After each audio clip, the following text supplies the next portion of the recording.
Hello and Hello. welcome, and we are back. We are back. Welcome to Star Trekkin.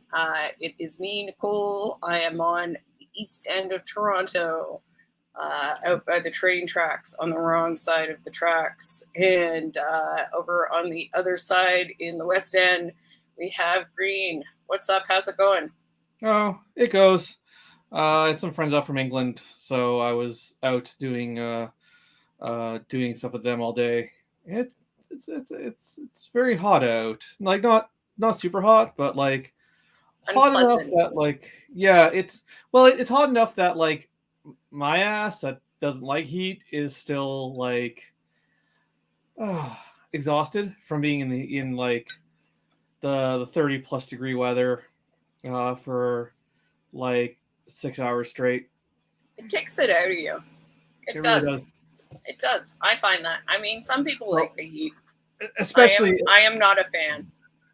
especially because there were children there as well, so we had to. It's not like we could just sit in the shade and relax. Like we had to entertain kids. Mm-hmm. So, For sure. That's always something. That's always something. yeah, It's always difficult when you have to entertain kids, especially in the heat. That's what I always yeah, find when I go to Disney World. I'm like, people have to take their kids in for part of the day, like the hottest part of the day. They're like, oh, you got to go back to the hotel room and swim and take a nap and stuff like that. And I'm like, man, I just want to like, but they go super early. They're like, oh, got to do like rope drop, like something like 8 a.m. and all this stuff. And I'm like, I just want to chill, man. I'm on vacation. I want to go like late and leave when I want to leave, and like I'm yeah. there to have a good time. Like I'm not there to power through. You know what I'm saying? I used to do this for a living, and not just like one kid, but 20 of them. And now I'm just like, how the hell did I manage that? Oh yeah, you did like summer camp or something like that. Well, it was tour groups, educational groups for 4 to 12 year olds. Oh man, So I would take them through like a marsh, teach them out ecosystems, like take them canoeing, stuff like that. So it's sort of yeah, like a summer camp, but it wasn't overnight, and the focus was very much like teaching kids about ecology. that's cool. That's cool. That's where like if you hear me talk about like how I used to work with swans and geese and stuff like that, that's that same place, like Did same you job. play? Did you play like that wildlife game where No, everyone had to be no, like animals and went out into the no. We woods? that would be day camp stuff. We weren't really a day camp. We were an educational facility. Ah, okay, okay, So yeah. like it would be like I would take them canoeing and then explain them how like marsh ecosystems work, or we give them like nets and be like go catch some frogs or something, kids.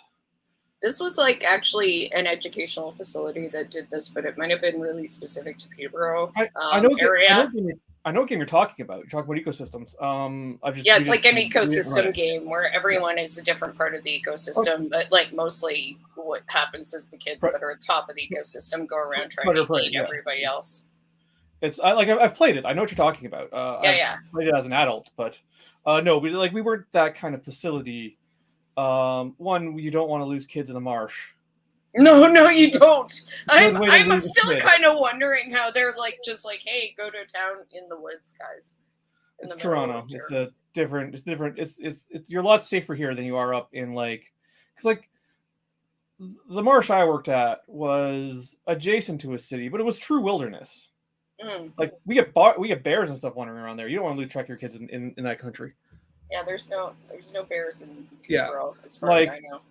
so. Yeah, we just wouldn't do that sort of thing. It would be like it was very hands on and very like intentionally to be like um like we do things like ambassador like we had ambassador animals on site, and we would Oh, like cool, here go meet this hedgehog or go meet this beaver. Actually, nice. no, we would never do the beavers. Beavers are extremely aggressive. Most people who don't have to deal with beavers don't understand this. Beavers will attack you. So do not mess with the beavers. That's what you're saying. Don't mess with beavers.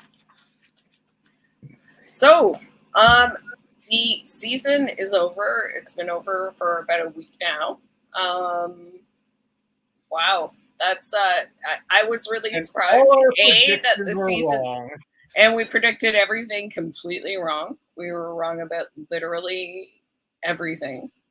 Although, And like, who could have saw time traveling Romulans coming? Like, yeah, really, who could have saw that? who knew? Who knew? Who knew Romulans? But I mean, we could have probably predicted going back to the original series well again. But I mean, another thing that came up that we should probably mention real quick before we get into everything is we've got Lower Decks. Like as we figured, it might come up pretty soon.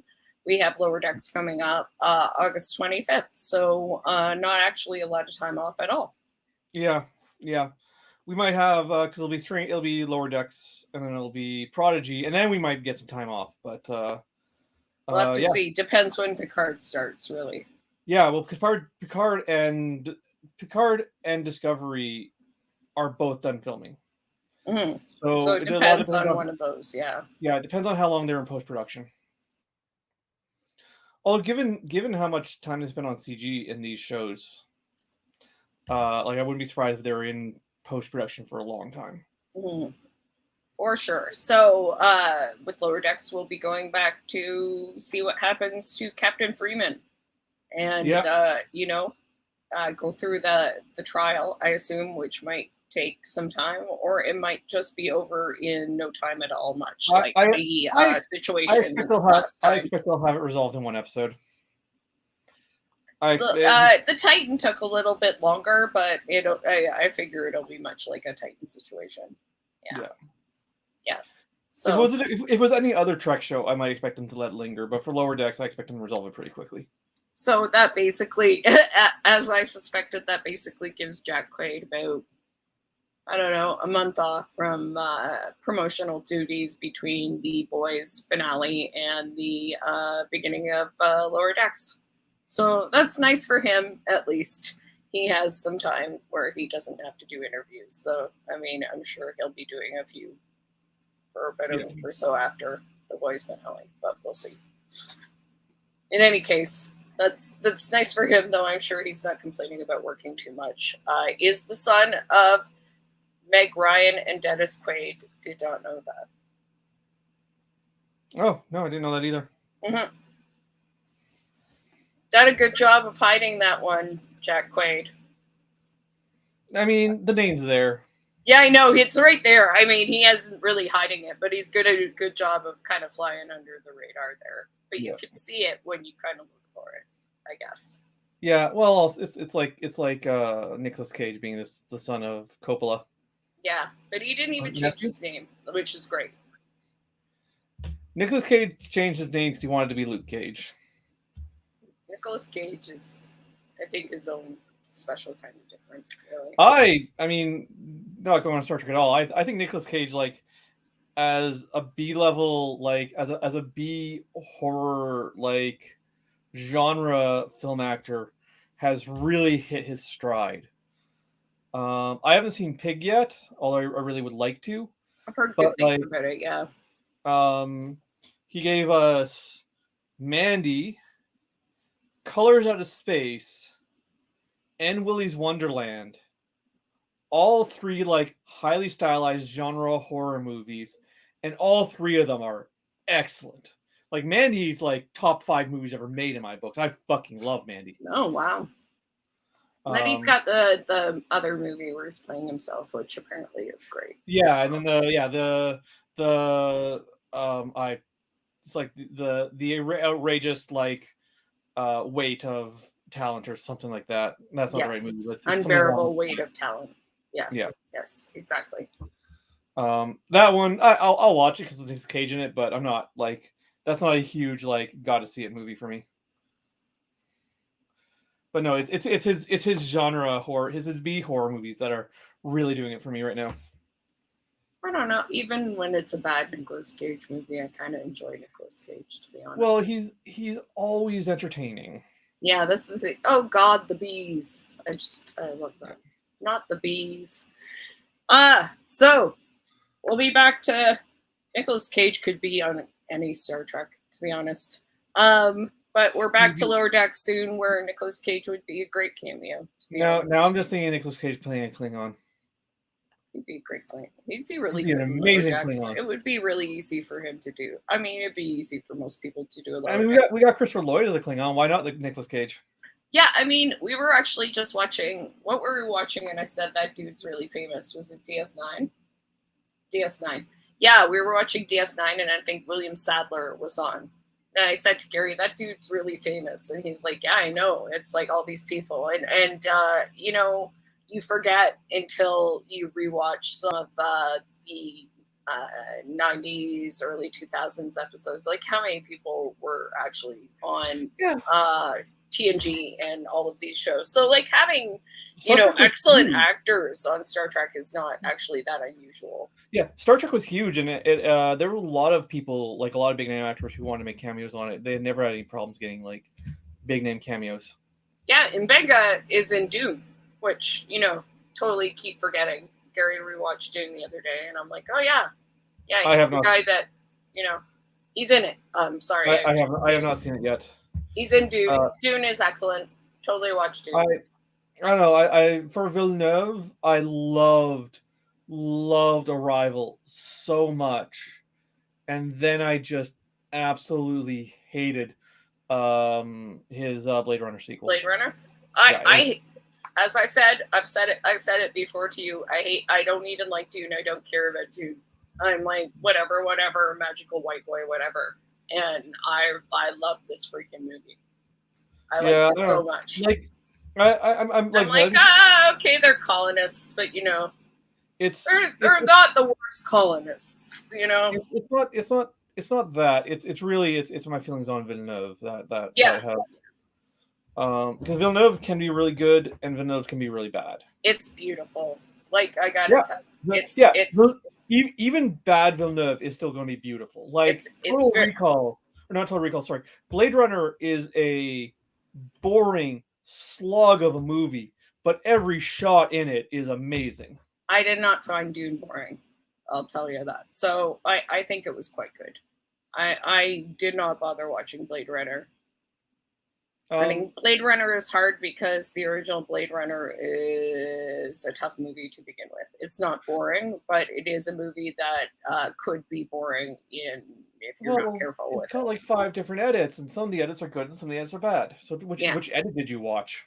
Yeah, exactly. Like, I have I even watched the whole thing? Jeez, I don't even know. I honestly don't.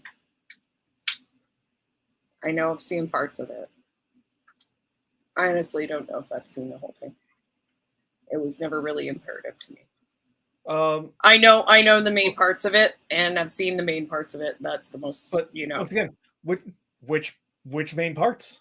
Because the different edits change the plot. Really? Yeah. That's fascinating. So which was the what Ridley Scott wanted? The director's cut. Okay, well, I'll watch that then. I feel like that's the important one. That's the one that everyone agrees is the best cut. Okay, well then fine.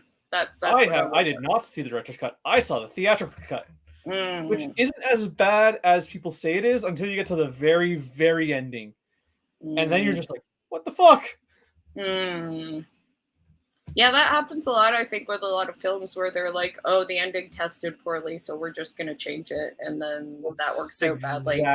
So that's exactly what happened, and then they made, because the ending doesn't make sense, they made Harrison Ford record a voiceover, which he didn't want to do. So he thought the voiceover was a bad idea. I don't think the voiceover is inherently bad. Total Recall is noir, and voiceovers are a trope in noir films. So I don't think it's inherently a bad idea. But no, it's just kind of like, okay, well, we'll just record a voiceover and that will fix everything. Well, and they give it a happy ending, and they give it like a nonsense. So noirs don't have happy endings, and the happy ending they give it doesn't make sense with the world building. Because like it ends with like Total Recall, or I keep calling it Total Recall. Blade Runner is a it's a post climate change world. The environment has been ravaged. In the original theatrical cut, it just ends with him and like the sexy the sexy android girl who he falls in love with, just getting in a car driving off into the forest, and it just completely destroys the theme of the movies. But like I said, the original unhappy ending tested poorly, so they put in this like ridiculous like happy ending that makes no sense. But that's because I could go into a whole thing, but I'll just say people don't like ambiguity. And that's why unhappy endings or ambiguous endings people don't like. People want. Yeah, well, yeah, and like the theatrical, the director's cut ending is, from everything I understand, to be from everything because I do know the changes even if I haven't seen it. Mm-hmm. The director's cut ending is significantly more ambiguous, but everyone agrees it is the better ending. And that's why I think that's what I think happened with the Elysian Kingdom is that just to go into sort of a season thing before we go into talking a bit of Quality of Mercy, is that's the one where Rukia, Mbega's daughter, becomes like becomes an entity and everything. Yeah. I think it's because people don't like ambiguity, especially when it comes to kids. And kind of like a kid's story, and leaving her story ambiguous would have been like, I mean, I would have rather we discussed it at the time, we would have rather come back to it and resolve that ambiguity later. But yeah, I think that's part of it. Because it's a TV show, you have that, right? Yeah, like I think you have that room. I think sometimes just people don't like that even in that situation, which is unfortunate. So, Quality of Mercy, which we were totally wrong about. And I was wrong about some things. We'll still see about others. But it was directed by Chris Fisher and written by Henry Alonzo Myers and Akiva Goldsman. So this is kind of, their whole setup for the season, their summation for the season, and their setup for the next one, since the showrunner is writing that. And Akiva Goldsman is kind of in charge of everything for all the Star Trek, isn't he? As well? Is he? So to speak. I thought a lot of it anyway. I may be wrong about that, but that's definitely one of the people in charge of things for Star Trek, for this show, at the very least, I believe. Yes. Those are the showrunners who wrote that. Yeah. Okay. For this particular show, at the very least. Okay, because I thought that Alex Kurtzman was the one who was in charge of like all the Trek. Yeah, I think Akiva Goldsman is involved in some of the planning for that, but definitely for this show. In any case, when the Enterprise and the USS Cayuga provide supplies to an outpost by the Romulan neutral zone, Pike accidentally meets one of the cadets that he will sacrifice himself for in the future and decides to send warnings to them to prevent the accident from happening. He's visited by an older version of himself from a future where the accident does not happen, who shows Pike the consequence of this decision 7 years in the future. The Enterprise, 7 years in the future, period, or whatever. The Enterprise sees a Romulan bird of prey starship destroy the outpost.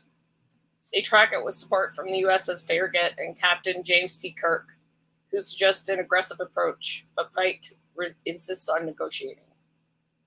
The Romulan commander agrees to a ceasefire, but his sub-commander summons an armada of Romulan warships that damage the Enterprise, severely injuring Spock, and declare war on the Federation. In his own time, Pike accepts that his fate is necessary to save Spock and prevent war. His peace is interrupted by Captain Patel of the Cayuga, his girlfriend, who boards the Enterprise and arrests Number One for being a genetically altered living. To be fair, we don't actually know that's why she was arrested. I mean, it's most likely why she was arrested. We don't know for sure. Yes. Never actually confirmed.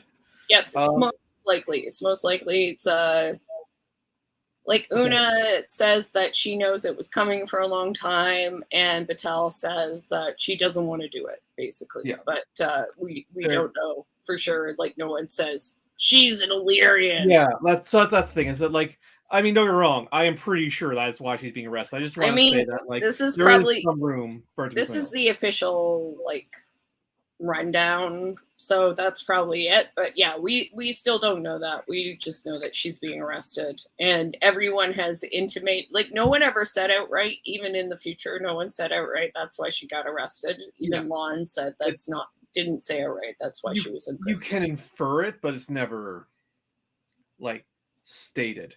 Although it's like, I mean, yeah, pretty fucking racist on Starfleet's part. Not that they haven't pulled that shit before, because they sure did it with Ensign Rowe.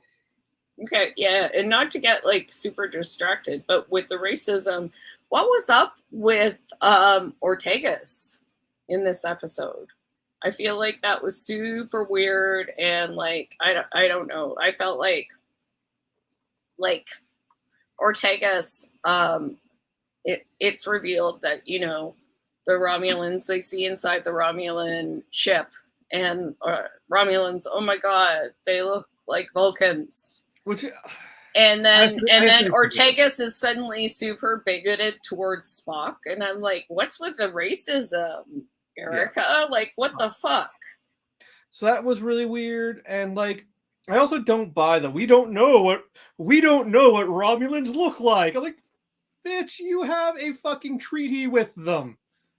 Like, if you have a neutral zone, that means at some point that neutral zone was negotiated, Damn which it. means at some point someone saw them and sat down with them. So don't try and convince me that them looking like Vulcans is somehow a mystery. They saw each other like 100 years ago. I'm like, what? There were no cameras? Like, what the Yeah, hell? like, so that Yeah. that that annoyed the shit out of me. And like, I get it because like when you first see a Romulan in TOS, uh, which has a lot of vibes to this episode actually. Um, Yes, uh, it's the same episode. It's Balance of Terror, right? Like yeah. it's basically the Oh, the is take. that supposed to literally just be the same episode? Just had Kirk It's not a, been the it's one a in charge? it's an alternate take. Yeah, if Kirk had not been the one on the Enterprise, that's basically what it is. Because in if unless there was a second appearance, unless I'm thinking of the second appearance of Romulans, because when I remember the first appearance of Romulans, it was a woman, and she like tried to seduce Spock. And it's actually one of my favorite episodes of Star Trek, the original series. But I'm now thinking that I'm thinking of the second appearance of Romulans. It may be the second because I believe this is the first.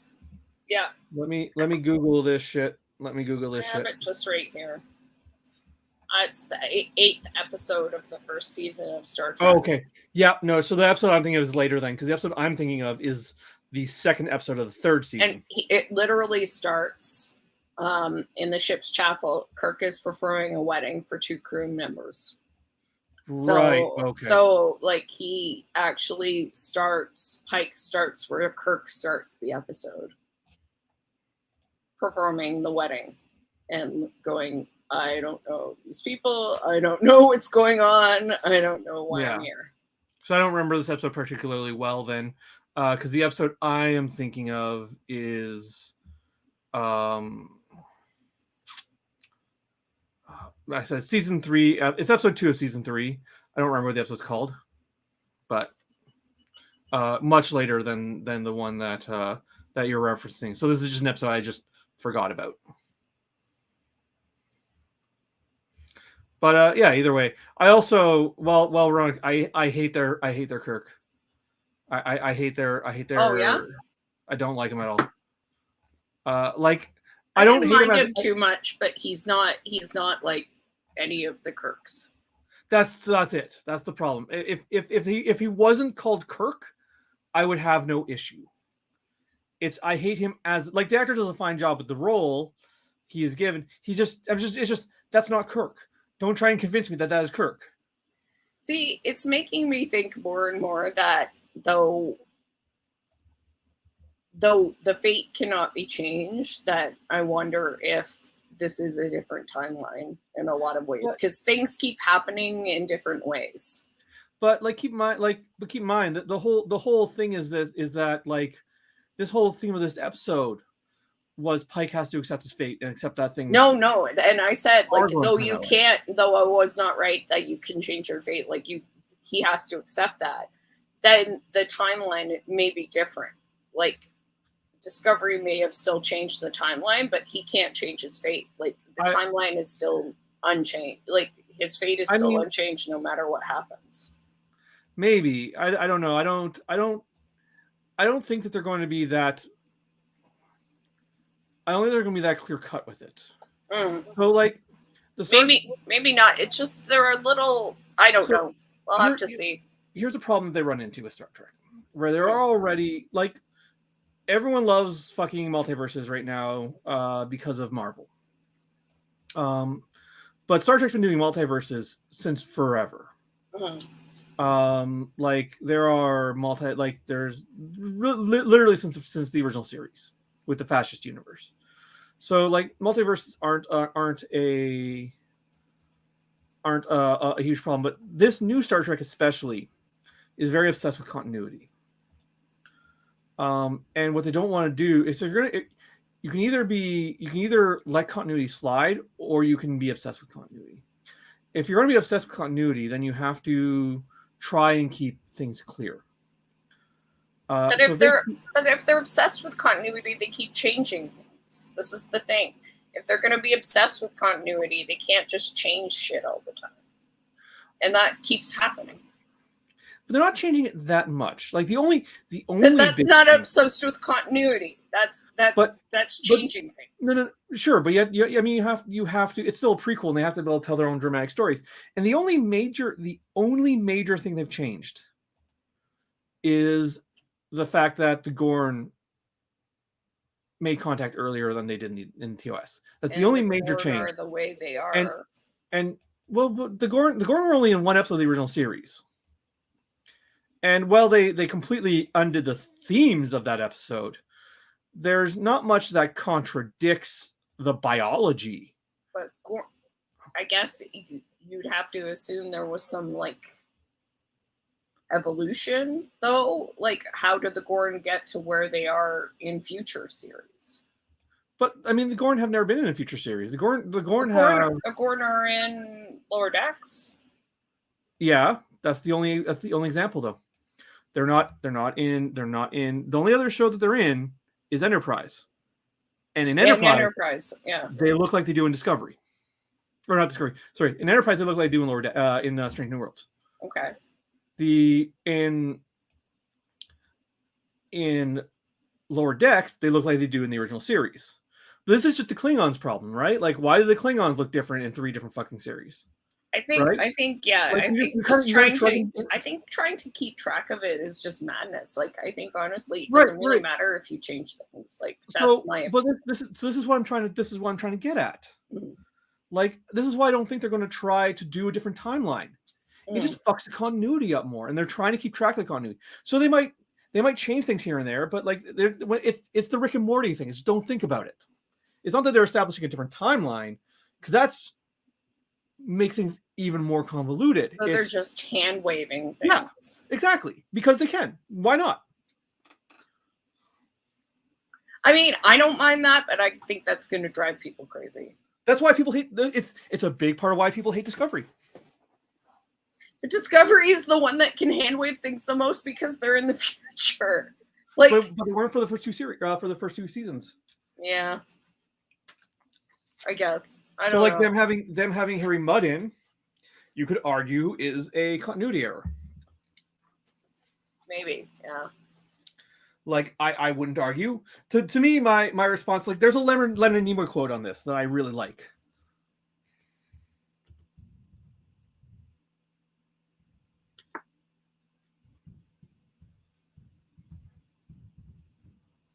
I just want to Google it so I get it right. Yeah.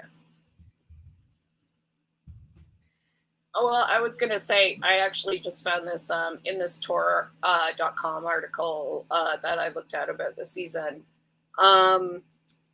Someone said, this guy said, the complaints that they're breaking canon that have been held in some circles are the same complaints that heard in 1979 when the motion picture came out, 1987 when Next Generation came out, 2001 when Enterprise came out, 2017 when Discovery came out.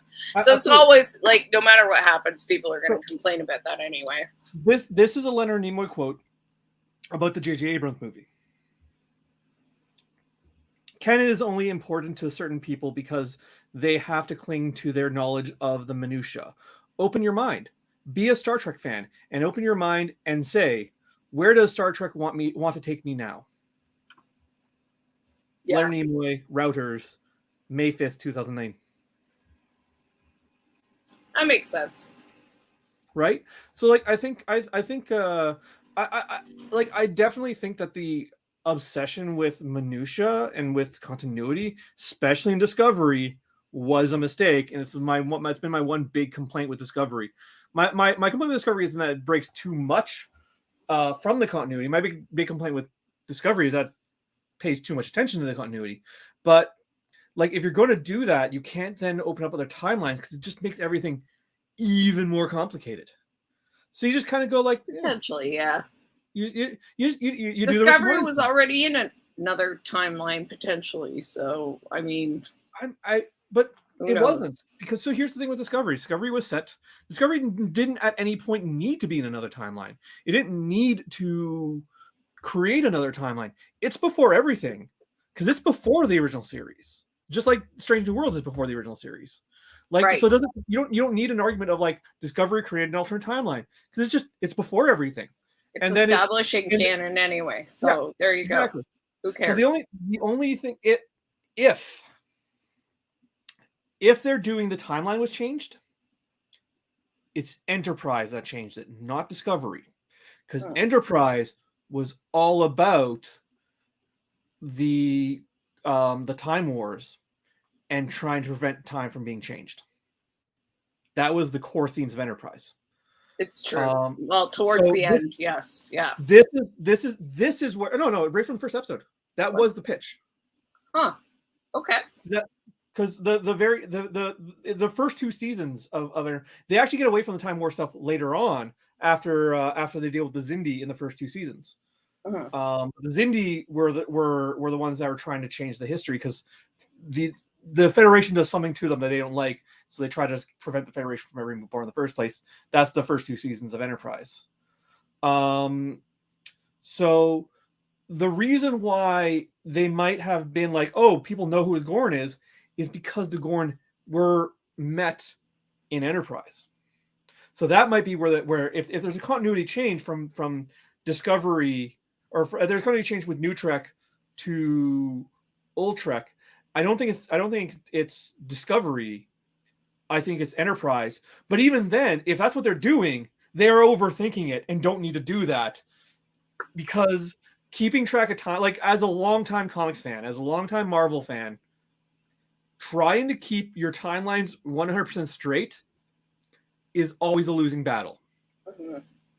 100%. No, the time travel is the worst. It's the worst. And you're always going to mess with it. Like, it's like, if I can bring up, like, X-Men had this issue where back in the Grant Morrison run in the early 2000s, Grant Morrison had this character called Zorn. He was like a Chinese mutant. He had this cool like skull mask. He had like healing powers. And very, very popular character. And Grant he's Morrison, around again, I think. Well, yeah, there's a reason he's around. Grant Morrison's plot line was that he was Magneto, and his secret powers were that he was controlling nanites. So that's why he was healing people, because he's using nanites to heal them with his magnet powers. Okay. But Grant Morrison didn't give the memo to all the other writers. So there were other writers using Zorn like they thought Zorn was supposed to be used, when in his comic he was Magneto. And the way Marvel did handle this is they're like, oh, there's two Zorns. Yes. But like the way they should have handled it has been like, it's a comic book, don't think about it. It's just happening. This is just the way it is. Don't worry about it. Yeah. Like I dislike minutia about continuity. And like all of the media I really love is all built around it. Roll of Darkness is built around it. Star Trek's built around it. Marvel's built around it. I was gonna Star say Wars it sounds like the Rasputin problem in World of Darkness that became a joke after a while. Yeah. And it's always trying to keep track of the minutia and trying to keep the continuity 100% straight. Always a mistake. Yeah, especially when you commit to doing a prequel or something like that. Like you have to accept that things are going to be different, and if you're going to watch that, you have to accept that things are going to be different. Like the big things have to happen. Uhura has to survive. Chapel has to survive. Spock has to survive. Pike has to end up in that wheelchair. Mm. Like, other than that, go nuts.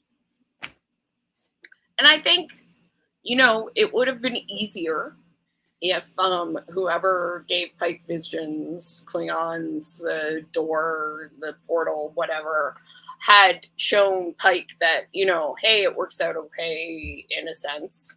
But I mean, I don't think it would have made it as meaningful. Like he had to make that choice. Although I wish he would stop saying, like, and we've been talking about this, like he accepted it, but he continues to frame it as his life is over. And I mean, Gary and I talked about this a little bit and said, there's the ableism of that. We kind of wish he would say something like in a sense, yes, he's right. Like he's not dead, but his life as he knows it is over.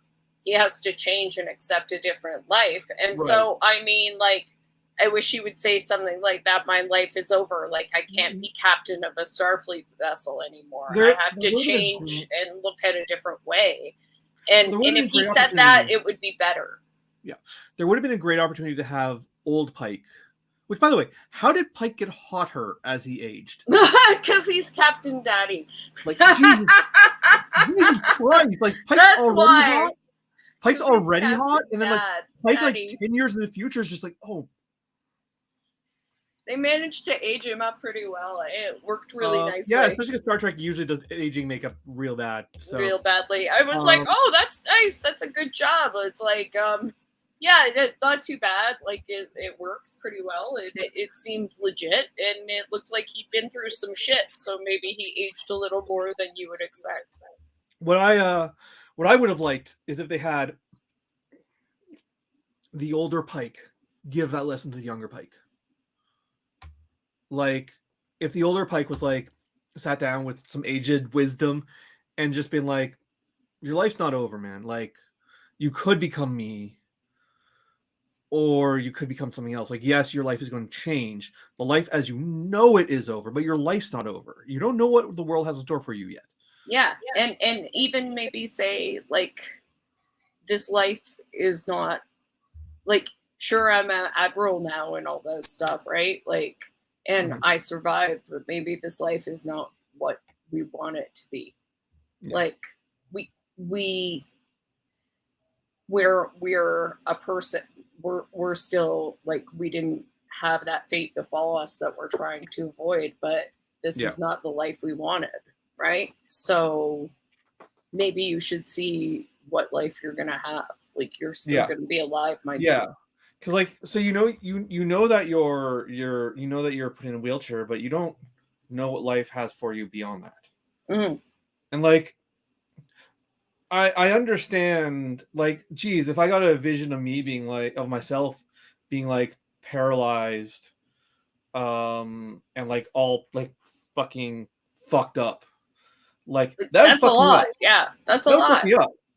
Like, and like I don't want them to not deal with like the psychic trauma of knowing that that's what's in store for you. I want them to deal with that. It's part of what makes Strange New Worlds as a prequel so interesting. Because like so what makes Strange New Worlds interesting as a prequel and what makes it what makes it different from other prequels is it understands that we know where these characters are going to end up, and so it explores that by also letting them know where they're going to end up, and it plays with that tension by looking at the trauma of what that means, specifically with Pike. Mm-hmm. And that's really interesting. That's an interesting structure for a prequel. It's actually why it's the other reason why I don't think they're going to change, because I think if they change his fate, I think that devalues the experiment. Mm-hmm. Yeah. And I think actually I just thought of it now. It would have been a really good place for Hammer to talk to him about that. Like I know he didn't have that relationship with him or that I'm still not understanding. happy that they killed Hammer. Yeah, I know. Like a lot of people are, but if that would have been a good opportunity for him to be like, oh well, you think What? that's gonna end your life? Yeah. Like what? Like I'm less capable of my job because I can't see Yeah, like in the same way you do. Like what's your Hammer's problem, man? worldview, and Hammer's like a so slightly fatalist worldview, so it actually makes him really good at handling these topics. He's a good character to handle the subject matter, above and beyond him being disabled. Man, I love this show overall, but God, them killing off that whole episode just grinds my gears. The fact that they killed off Hammer like they did, like he had a good dramatic like he played his destiny to the hilt. But I'm still not happy about it. Yeah, Um, I'm not happy although, with the but character. I'm glad the actor will be around, but I would have I liked to was gonna see say, the character pie in the again. sky theory. That's never gonna happen. I'm gonna throw it out there anyways. What if he comes back as a Gorn? Yikes, that would be interesting. What if they go from a Andorian engineer to a Gorn engineer? I don't think that's where they're going with the Gorn, but Oh that would be no. interesting. That's they're not. Mm, This is a pie in the sky 1 in a million theory. mm, It's never going to happen, but I think it'd be really funny. for sure, for sure. So yeah, it was interesting to see this play out. It was interesting to see Pike uh, realize the limitations of his approach. Yeah. In a lot of ways, because Pike went at it the way he always tries to go at things in this situation, which is he thinks that you can talk your way out of anything, which is like a very He almost did. Starfleet, and he almost did, and it's a very Starfleet approach. Like Gary, we were talking about it, and he's like, "Well, that's the way you do things in Starfleet, right?" And I'm like, "Yes, that's what Michael would do. Actually, Michael tries to do that every time. That's the same thing. They're very similar in that sense." But had it just been the one ship, he would have succeeded. yes, exactly. If that guy hadn't like stabbed his commander in the back, right? Like it would have been fine if he had listened to what he was saying. But I mean, and again, this is one of these things where they're quietly talking to us too, right? Like where the commander is like, "Look, your uncle was a great man, but he died for no reason because his commander was an idiot." Yeah. And like looking at situations that we're in where, if you listen to the people above you who are morons, if you listen to the people above you who don't know what they're doing, like you can get into bad situations.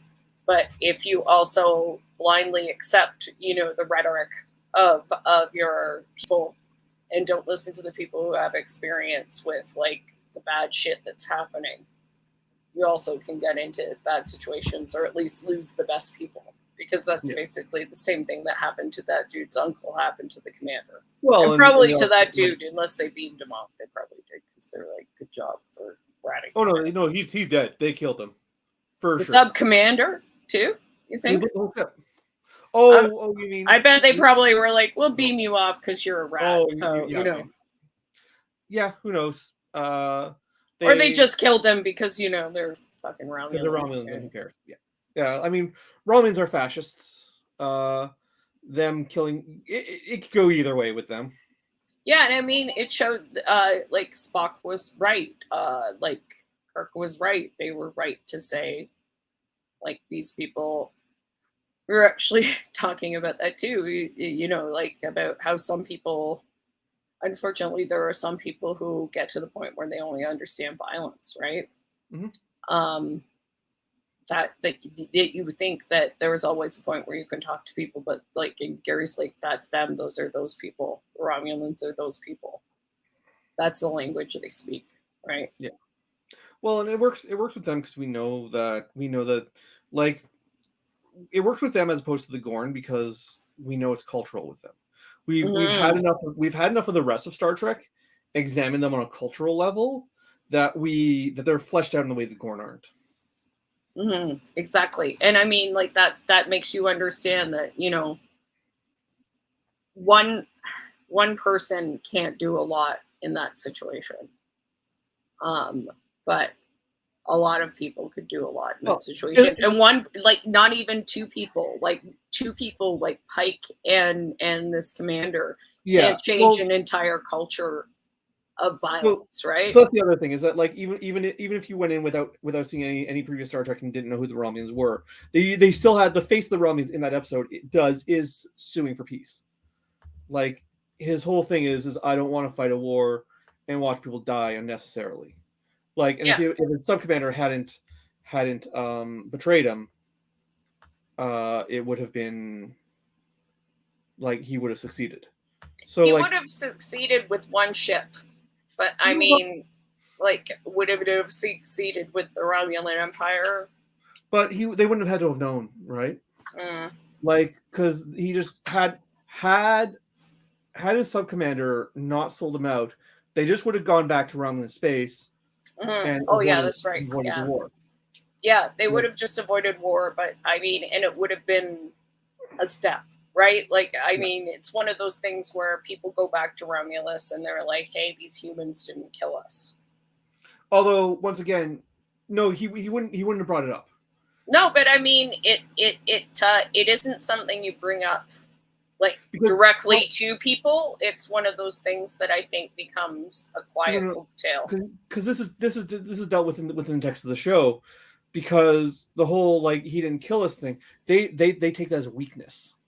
Mm. And so had he gone to a superior and be like, we ran humans, they didn't kill us, that would have started a war. Oh no, yeah, I'm not saying officially. I'm saying it could become an unofficial thing, where it's not that it becomes a weakness. It's like, I don't know.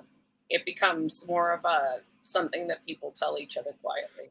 I mean, maybe, but I don't like it. Wouldn't have changed the culture. It just would have avoided that instance of war. Chances are, It lays like, groundwork for yeah, further interaction. So right. if there's a rumor amongst, like, not anything official, but if there's a rumor amongst people who don't want to fight don't want to fight the Federation, I'm that gonna have to go hey, back.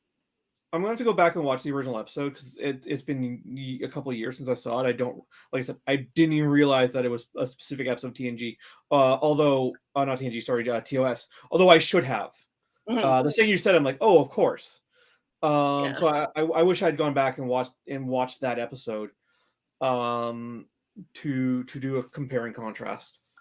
Yeah, but I'm just thinking, like, if it's just something that becomes known that the Federation will not necessarily kill the Romulans on sight, then the next Romulan ship that is not a warmonger that encounters a Federation ship, if Pike was successful, But that could start like discussions.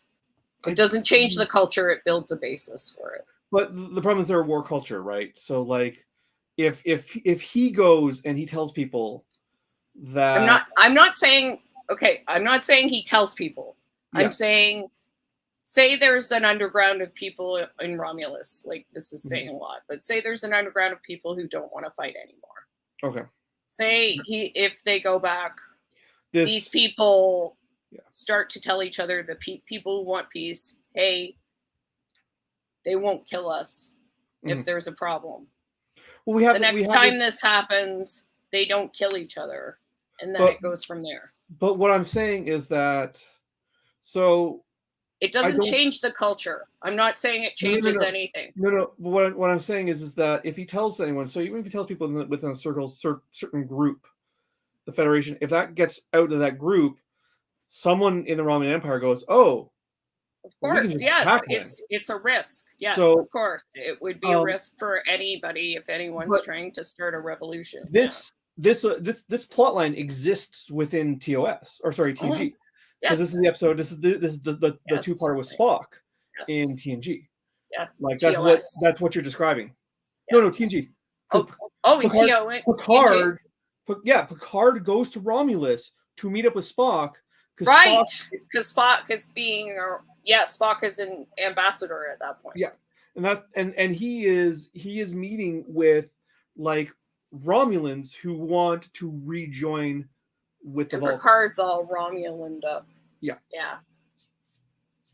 Right. Good episode. Also, that episode is referenced in Discovery, season 3. Mm-hmm. Because because Michael has to go and be the representative. Yeah. And then they show him the video of Spock from that scene, and she has a good cry over it. So it's interesting because it shows, the limit, like I said, the limitations of sort of Pike's approach, where, normally people would be like, oh, Pike's approach is maybe better than Kirk's approach. And it shows not in all cases, not at all times, every time that you can do this. Pike is more likable than Kirk. Well, it depends who you talk to, but I certainly think I have never been a big Kirk stan. I like Star Trek despite Kirk, not because of Kirk. But like I said, I definitely don't like who. I liked who they cast for. I like the guy they cast for Kirk in the Kelvin timeline movies. Chris Pine. I do not. I do not like the. Like I said, as a character, as an actor, I got no beef with him. I'm not shitting his acting abilities. You just can't convince me that's Kirk. Mm-hmm. Yeah, he does definitely have a different vibe, but maybe that was intentional. I'm not sure. Maybe, who knows? It does not give me Kirk vibes. Just in general, I think I found Pike just very successful in general. I was just saying he's before a while back, he's a good manager. Not only just a good captain, he's the kind of guy you want to work for. He listens to everybody's suggestions, and if you're good at something, he's like, yeah, you're the expert, so let's go with your idea, right? Yeah. He's never ever I'm the captain, so we go with my idea, which is kind of amazing. He not only cooks for everybody and is super friendly and nice and makes jokes and calls people by their first name, but he's also great, Erica, go for it. Yes, number one, that's the one. Yeah, Lon, I trust you. Right? I love that about him. That he's just always willing to he's accept people's expertise. But not everyone does that. Mm-hmm. Not everyone does that. Believe me, I'm well aware. Few people. Yeah. I mean, everyone's well aware, but even not everyone in the Star Trek universe does that. And I think that's great. That he just goes, yeah, we're doing that, instead of listening to everyone and saying, actually, we will do this. Although, trusting your people is a big theme in I'm not a Gene's vision person, but Gene wanted no conflict between the staff. It was obviously the writers pushed back on that because we get plenty of conflict between the staff.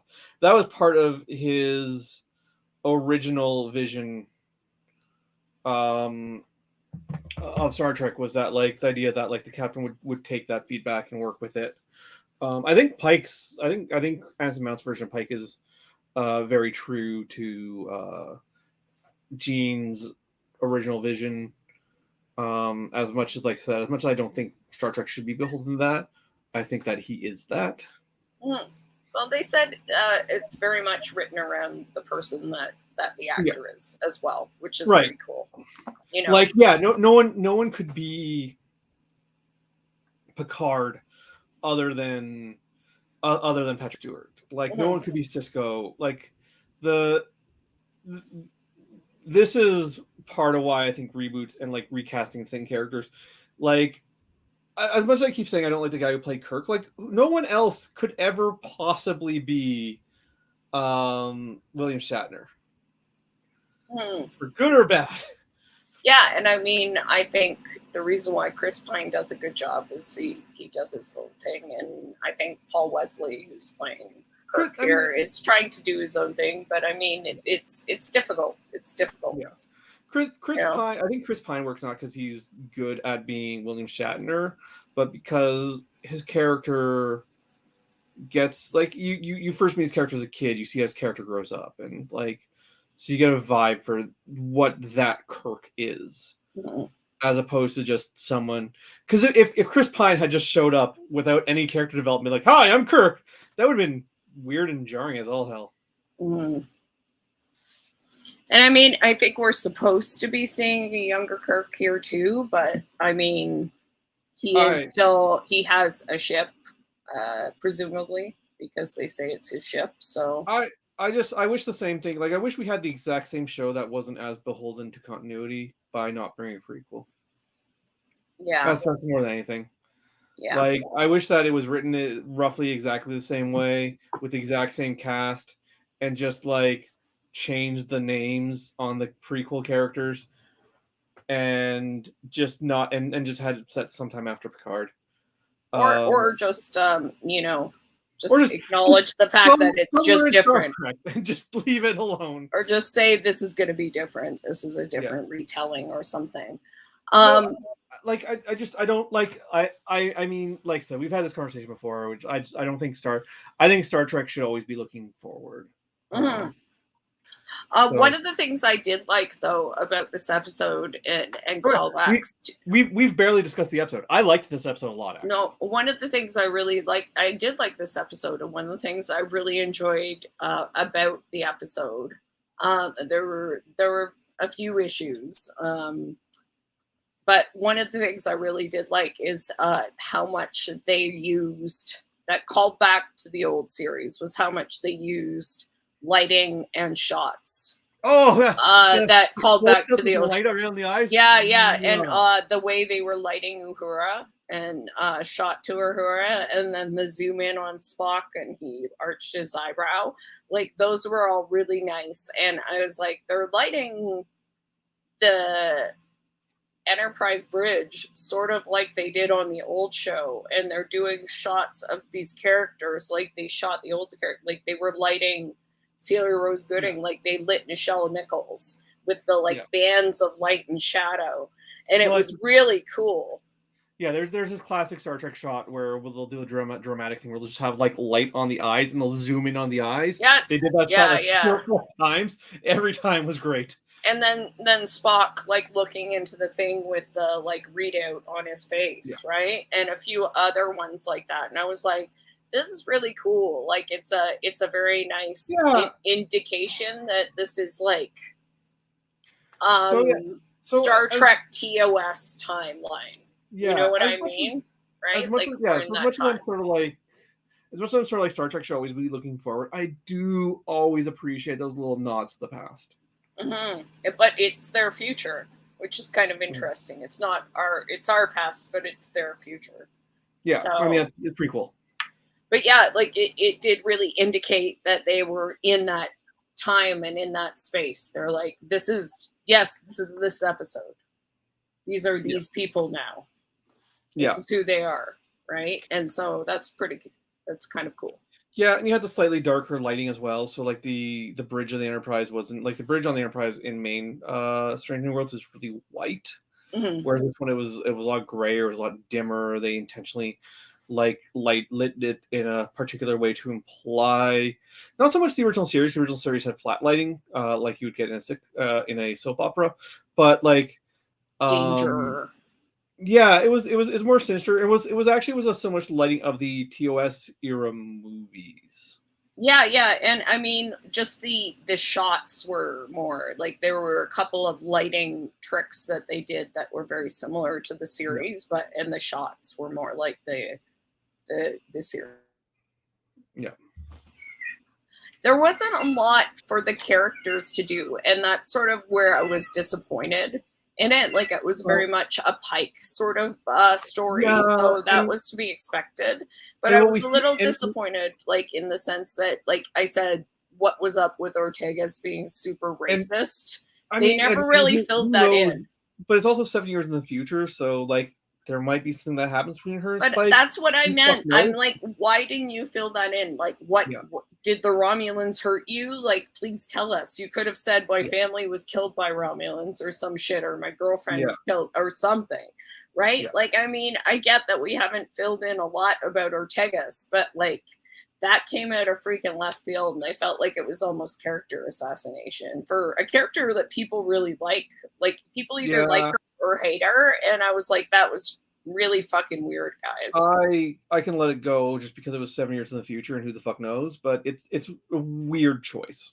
It was a weird choice, and I'm like, I really just would have liked a line, something Yeah, to just explain why she was being a dick. yeah.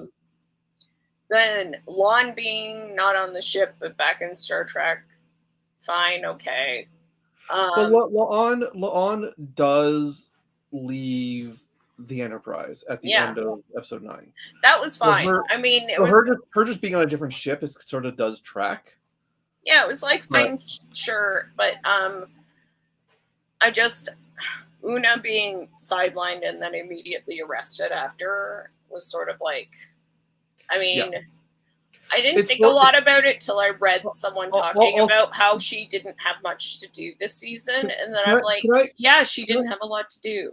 can I just complain about something for real quick? Because Of course, this bugged me. This bugged me a lot. This yeah. is the same fucking cliffhanger that Lord X pulled. The exact same cliffhanger. Mm-hmm, mm-hmm. And on, like I just said, someone that, you know, Rebecca Romaine is really well known. She's a she's a good actress. She's really well known. When she did get to do stuff, she was very entertaining and fun. And I mean, and she was kind of an Illyrian, so there was some, like, definitely stuff they could do with her. And I'm just like, are you I mean, just gonna take her off the show without her doing it? Like, no, no, she no, was no, the no, no, no. second in command, and they She's not hardly done. had her do She's not done. anything. She'll be back. She'll be back on by episode 2 of season 2. Yeah, I just didn't think a lot about it until it was mentioned that they had, like, So I don't know if the show should have been built around her or anything, but they really did not focus on her at yeah, no, all. she. I have a second beef. So not only is this a recycle of the same cliffhanger they used for Lower Decks, it's the same plot line they had for her in episode 2 when they introduced her, or episode 1 when they introduced her, because she was imprisoned and they had to rescue her from a Yeah, and prison then they have to as rescue her, and now well. they have to rescue her again. Yeah, and she wasn't even on the first show. They're like, oh, she was off on a mission and then she got imprisoned. How many times is she going to get imprisoned? Isn't she Yeah. like a freaking, like, So it's just Illyrian? Why can't she bust out of there? I mean, this I is liked that Pike was willing to throw down with the security guards and like take out his girlfriend in order to get, I Una back. That was great. I'm I like, wanted to see Pike. loyalty. I Loyalty. would have loved to have seen Pike just I if Pike had been like, you know what, fuck this, decked the guy, fucked off, and gone pirate for a season. Perfect. I was like, I said to Gary, I'm like, when Batal took her off, I'm like, don't come by for dinner again. No more breakfast for you, Batal. She's not getting eggs anytime soon. Anyway, yeah, but like, I'm like, man, So what the yeah, hell? so I did not. We I know did more not about like. Uhura than we know about Una. I mean, yeah. I mean, Uhura almost is. It's expected. It's Uhura's expected. Wesley Crusher. Like she's Uhura's like better than upgraded Wesley Crusher. yeah, she's better than Wesley, but she serves the same function. I like Uhura so much. I mean, they really made her, like, Uhura and Chapel are probably some of the best characters, honestly, that they have right now. But there are characters in this show that like I want to know more about. Una's one of them. Umbanga and Hammer at least got like a good episode. I mean, Hammer never got like one. I don't think Hammer got his due. I think Hammer could have used No, a Hammer strictly. mostly was like backup for other people's Yeah, episodes. like Hammer was great in the Omega episode. The Elysian whatever episode. Yeah. Um, he was really good in that episode. But I think we could have used a Hammer episode, like just an episode that focused on him and his problems. Yeah. I would like a Chapel episode too, because Chapel mostly is like her plot is like she's good at her job and she's in love with Spock. Yeah, and I mean, like I said, we've praised the love triangle with Spock before. It's great. I mean, there's nothing wrong with it, but I would like her to be a person. It's one of the best written love triangles I've seen in a long time. Everyone is respectful of each other. I enjoy this. Like, no one is like, ha ha ha, I'm going to break up this relationship. It gives me some Strangers in Paradise vibes, and I love me some Strangers in Paradise. If you have not read Strangers in Paradise, read Strangers in Paradise. Yeah. In your jam. Pardon? I should. I can loan you some of the volumes next time I see you if you like. Cool. Yeah, Stranger in Paradise, just excellent love triangle, excellent examination of like love and sexuality.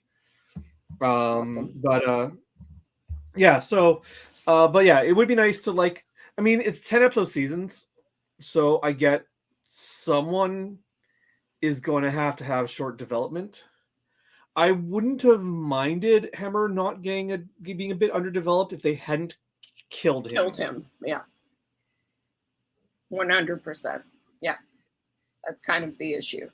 Like, I mean, like that's the thing. I mean, like I don't mind Ortega's not having a huge development. Like it only really bothered me with like, why did you become racist in 7 years? You know, against Vulcans. Like that was the only time it bothers me. With the rest, I'm like, Ortega's can develop. It's fine. She's Pike's BFF. It's good, right? I suspect Ortega being weird with Spock is something we're going to get into in season 2. Yeah, and I mean, or maybe Spock broke, Chapel's heart in the meantime, or something like that. Like that's possible. We didn't really see Chapel until bad shit happened to Spock. We need to this needs to now get even more soap opera-y, and Ortega needs to have like a thing for Chapel. Yeah. Other than being Chapel's wingman. Yeah. Like or just like, you hurt my friend, you are dead to me. Right? Sort of thing. Right? Like, but I just think I'm like that. I'm like, you hurt my friend, you're dead to me. You're dead to me. Right? Because there's 7 years of continuity between the Ortega we know and that Ortega. I'm not like, it was weird. Don't get me wrong. I agree with you. It was weird. Like I can let it slide. I can let it slide. I'll just my headcanon right now. That's my headcanon is that Spock broke Chapel's heart, and now Ortega's is like, you're dead to me, Spock. I just think that I'll just be bigoted because you're dead to me. Maybe you're an evil Romulan, and that's why you broke her heart. I just think that at this point they need to so if they're going to have the love triangle between Chapel, Spock, and T'Pring. I think they need to make it even more complicated and turn into like a love dodecahedron. Maybe Chapel, Spock, and T'Pring should just all get together and be together, since they're all super hot and they can be a throuple. I would be very happy with that person. Or even just be a V. That would be fine. They can be a V or they can be a throuple. I would be very happy with them being together. That's fine. They can just all be together.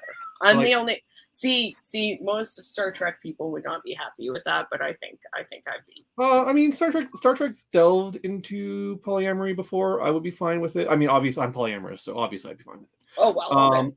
But Star Trek, like, polyamory isn't completely alien to Star Trek, but they've never delved into it either. I'm just thinking like half of the fans are going to be like, no, and I'm going to be like, and the other half will be so fucking into it. Yeah, they're going to be like, yeah, bring it on. If we get a throuple between Scott, Logan, and Jean on X-Men, we can make T'Pring. This is what I'm saying. Bring it on. Especially since T'Pring and Chapel and Spock are all, especially T'Pring. T'Pring is smoking hot. Smoking hot. Oh, I mean, yeah, like All three of them are beautiful, but I don't I Spring, don't I Smoking don't I Dawn. don't really do waifus, but if I did do waifus, Nurse Chapel would be my waifu. Oh, she's also. They're all just hot. They're all just hot. And can I just say, like, I think Ethan Peck is my favorite Spock. I know that's controversial, but There's he's my no favorite. I think for Spock of this era. So we've had I mean, period. Uh, Period. I like old Leonard Nimoy as Spock so much. I love Leonard Nimoy, but I just what he's doing is just really good, and he's so funny. There Leonard there is a Nimoy is sometimes funny, but not as funny as Ethan Peck. yeah, they're doing a different shtick. I just like the older, really dignified version of Spock. Ambassador Spock? Yeah, Yeah. yeah. Oh, you mean of this age of young Spocks? Yeah. So he's of the young Spock, he's my favorite. Yes, yeah, 100%. Like we would have to wait and see Ethan Peck. Give Ethan Peck 20 years, 30 years, and we'll see. Yeah. You know, if he does Ambassador Spock. Yeah. But yeah, no, like I like all I'm saying is that like them being a throuple, I just think like everyone on the show is so fucking hot that like I really think that they need to just like amp up the romance shenanigans and turn into a true soap opera in space and just have everyone in love with everybody. I would like to see that. That would be great. That would be great. Except Pike. Pike has to have all his romances off ship because he can't. He can't shit where he eats. You don't want to do the weird thing that they did with Picard, where he falls in love with a subordinate. Well, I mean, they had a background, so that was fine. I mean, that was sort of okay. With Beverly, it was sort of. I'm not talking about Beverly. What are you talking about? He fell in love with someone else in the Science Divisions. I forget the character's name. It was only for one episode, but it was weird because she eventually transfers off of the Enterprise because she realized that he won't be able to be a good captain if she's still on the Enterprise. It's fucked up because like being on Enterprise was like her dream job. I forget the character's name. I'll have to look that up. Like that's like. Shouldn't Starfleet have rules against that sort of thing? You would think so. Renegade Cuts did a good video on that particular episode. Starfleet should totally like. I mean, if you're in different, but if it's your superior officer, like the Army has rules against that. I mean, not that the Army does anything about anything like that, but you know, still. I had forgotten about this episode until Renegade Cuts did a recent. Oh man, that's messed up. Did a recent video essay on it. So, more Una. Uhura is good. We're good with Uhura. We have lots of Spock. Pike, we're great. Ortega's good. We can use some more. Mbega, we need more Mbega. Lon, yeah, I don't know. I mean, they've done a good job of kind of like fleshing out her traumatic background, but I still don't know who she is. Lon, yeah, like I don't give a shit about Lon. I like Lon. I like Lon a lot, but like I've said before, Lon reminds me about a lot of my characters. In the Tor piece, I thought it was interesting that they said Lon was what they wanted Tasha Yar to be, and are doing a better job with it. Which I'm like, yeah, but Tasha Yar was she is a better version of Tasha Yar, absolutely, 100%. But I still don't know. Yeah, I don't know who she is. I mean, Tasha Yar was just them trying to do Vasquez. That's all Tasha Yar was. Well, yeah, and I read in that thing that Tasha Yar was supposed to be like literally it was supposed to be Latina. Yeah, no, Tasha Yar was supposed to just be Star Trek does Vasquez from Aliens. That's so it was supposed to be a Latina badass and turned out to be Denise Crosby. I don't know why. Well, we know why. I don't think the issue is Denise Crosby in there. I think the issue was Star Trek writing room was actually very misogynistic. Well, it said we know why because they'd rather have a white blonde woman cast in the part, probably. It wasn't Renegade Cut that did the video on Picard's weird. It was Jessie Gender in her Sex and Star Trek: The Next Generation video. I am not surprised by that. It's probably buried in there somewhere in the many hours. It's a 2-hour video, so yeah, somewhere in the 2-hour video, it's in there. So Lon, yeah, I mean, better job of the trauma because there's no rape camps. There are Yeah. breeding camps, which are kind of gross too. But yeah, I mean, Lon, I feel like would have been more. I guess Lon's Lon whole just thing needs to was grow up. supposed to be like she was dealing with her trauma, so that's why she wasn't more traumatized by the whole Gorn thing. But still, Lon just needs to like. So I don't give a shit about Lon. I don't give a I don't not give a shit about Lon because I think she's a bad character. She's an underdeveloped character. That's what I mean and by I don't know who the fuck she is, right? yeah, like that's why I don't care about it. They haven't given me a reason to care about her. I know she got some trauma with the Gorn, but I'm not vibing the Gorn plot. So she's got some trauma from a plot that I do not care for, and it's all development she is. Clearly the fact that she's a Noonien Singh means they're doing something. Are they? Like, that's the thing. Like, are they gonna do something with that? Yeah, who fucking knows? Like, I mean, honestly, Khan isn't even that big a character in Star Trek. Like, he's been in 2, maybe 3 movies, depending on how you feel about Into Darkness. I hate Into Darkness and have wiped it from my memory. I like the other 2 Calvin Universe movies, but Into Darkness is. I haven't seen it partially because they lied about it, so it's sort of like It's bad. Yeah. It's like it's not bad in a sort of fun way that Star Trek often is. It's very cynical and like Into Darkness. I really hated Into Darkness. Gary didn't like it either. It's it's the only Star Trek movie I outright hate. Even the worst of the TNG movies, I think, are at least can't be fun. Yeah, the TNG movies are not. I mean, even when they're bad, they're at least fun. They're enjoyable. Although them doing like the Jesse Gender video reminded me that they also do another rape plot with Troy in the last TNG movie. So they gotta stop fucking doing that. Jesus Christ. They treat Troy so Poor fucking Troy.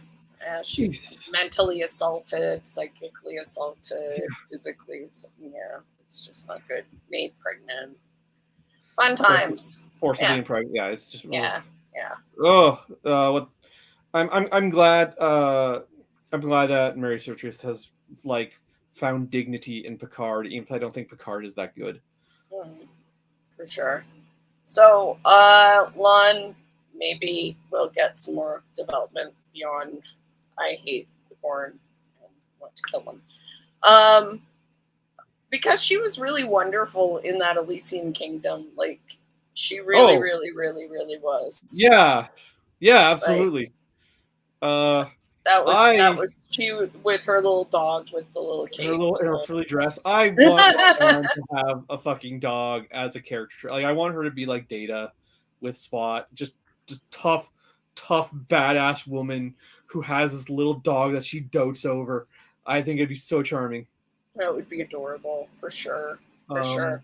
And so, and Hemmer, I'm just looking at a picture above us here. Hemmer, we talked about disappointed that we're not going to have any more, but happy to see more of Bruce Horak, hopefully. And then Chapel, yeah, like I would really like to know more about Chapel. Yeah.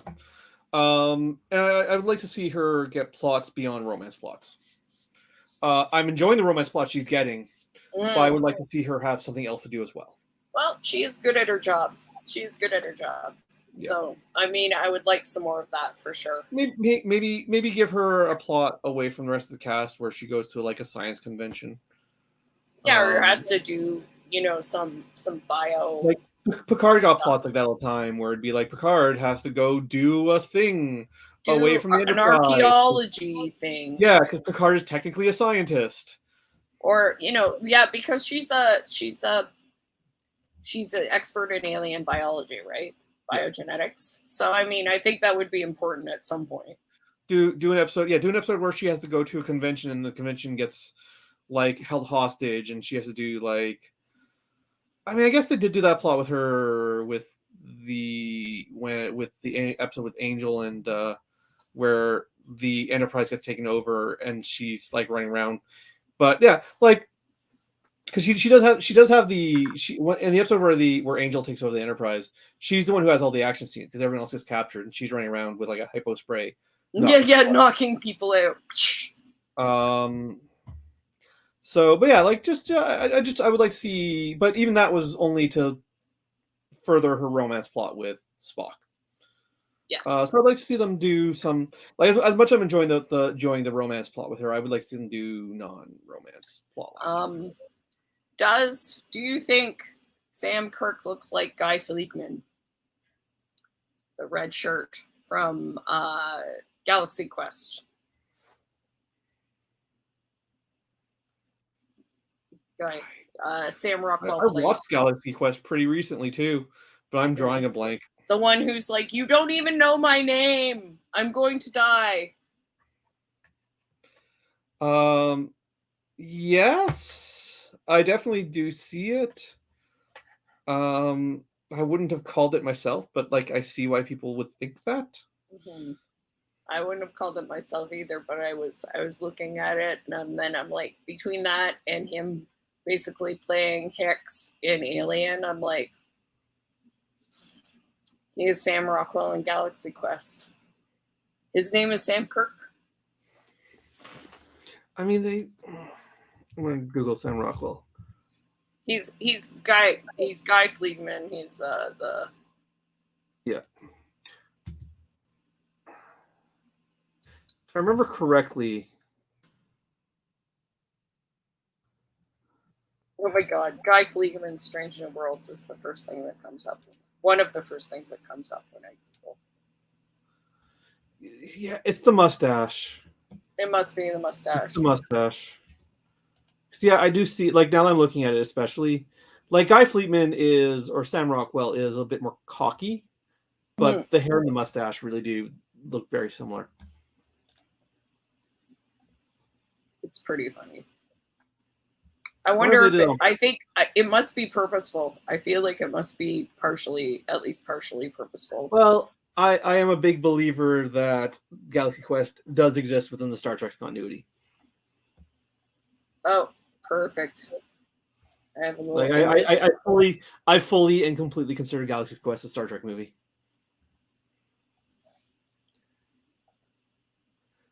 I need to watch the Orwell. It's on Disney Plus, so I need to sit down with it. Oh, I'm not ever watching that show. Why so? Just because of I hate Seth MacFarlane. I don't like his stuff, but everyone tells me that the Orwell is much better than like Family Guy. And, I've heard it's terrible.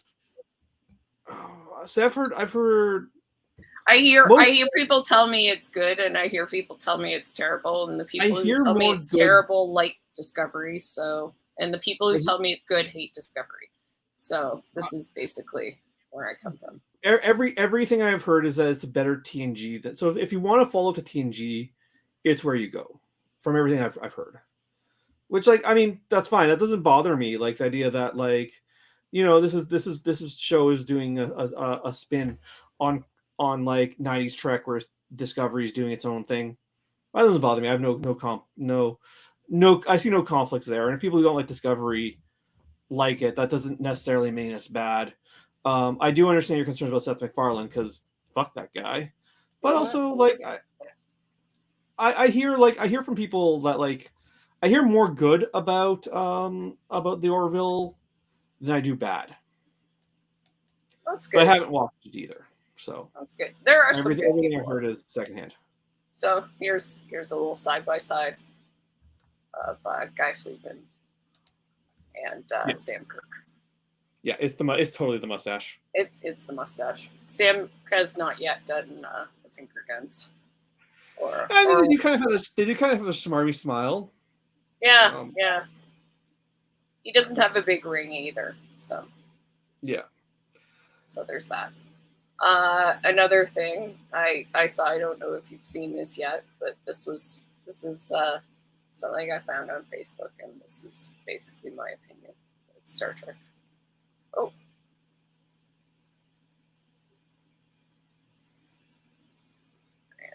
this again. This didn't have to do it.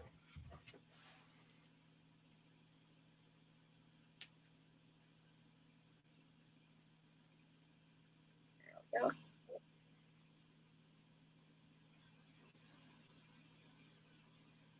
Oh yeah, I saw you posted. Yeah, I enjoy all Star Trek. If you agree with that, I think you probably changed my mind. I quite enjoyed that. I don't think everybody needs to enjoy all Star Trek. I don't even enjoy all Star Trek, but I enjoyed this meme because so many people hate. They're like, I like all the Star Trek, but Star Trek. I enjoy most Star Trek. I do not so far care for Picard. And I really, really fucking hate Into Darkness. Sorry? I really hate Into Darkness. Oh, like Into Darkness. Oh, okay. Well, no, that's fine. A lot. I really dislike Into Darkness. Well, I mean, we talked about the issues with Picard, and it wasn't just like we hate Picard for no reason. It was like we had good reasons, I think, to criticize Picard, and we're hoping for better from Picard. But, you know, I mean, Picard has some serious structural issues. We had our reasons. But I mean, it also has a lot of the problems that like a lot of streaming television has, which is this is part of why I think Strange New Worlds feels so refreshing. And there was one of the actors on The Boys had a quote. The guy who plays Homelander, what's his name? Anthony Starr. Yeah. Anthony Starr.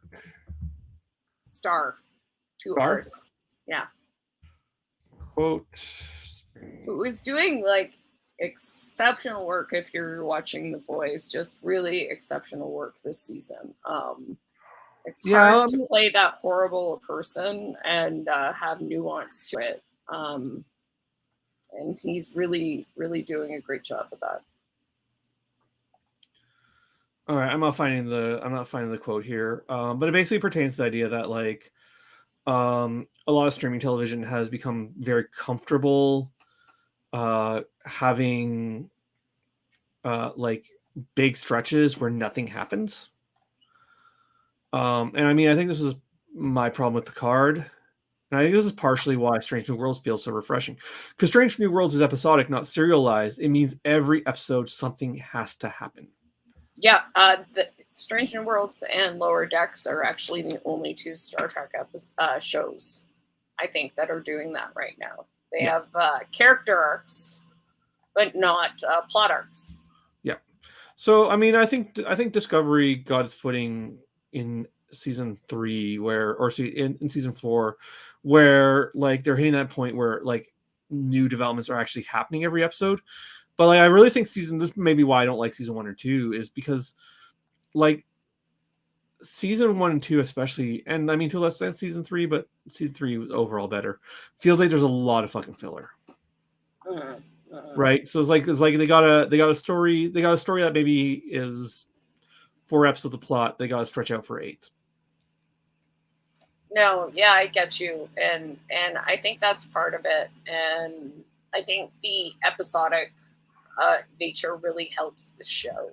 I don't think every show needs to be episodic, but I think it can really help a show to have that self-contained nature, as long as you have like a thread pulling you through it. And I think this show has been very, not just with the character arcs, but I think Strange New Worlds has been very purposeful with having themes like fate. Fate was like, can you change your fate? I think they answered that question. It was a really good theme. I like the balance that DS9 pulled off, and I think Strange New Worlds will get there. Strange New Worlds has a much shorter season than DS9. Like 100%. Not even half, like small, like less than half of a DS9 season. But I like that balance where like DS9 had each episode had its own contained plot, but they all fed into a larger overall story. I mean, that's a good balance to go.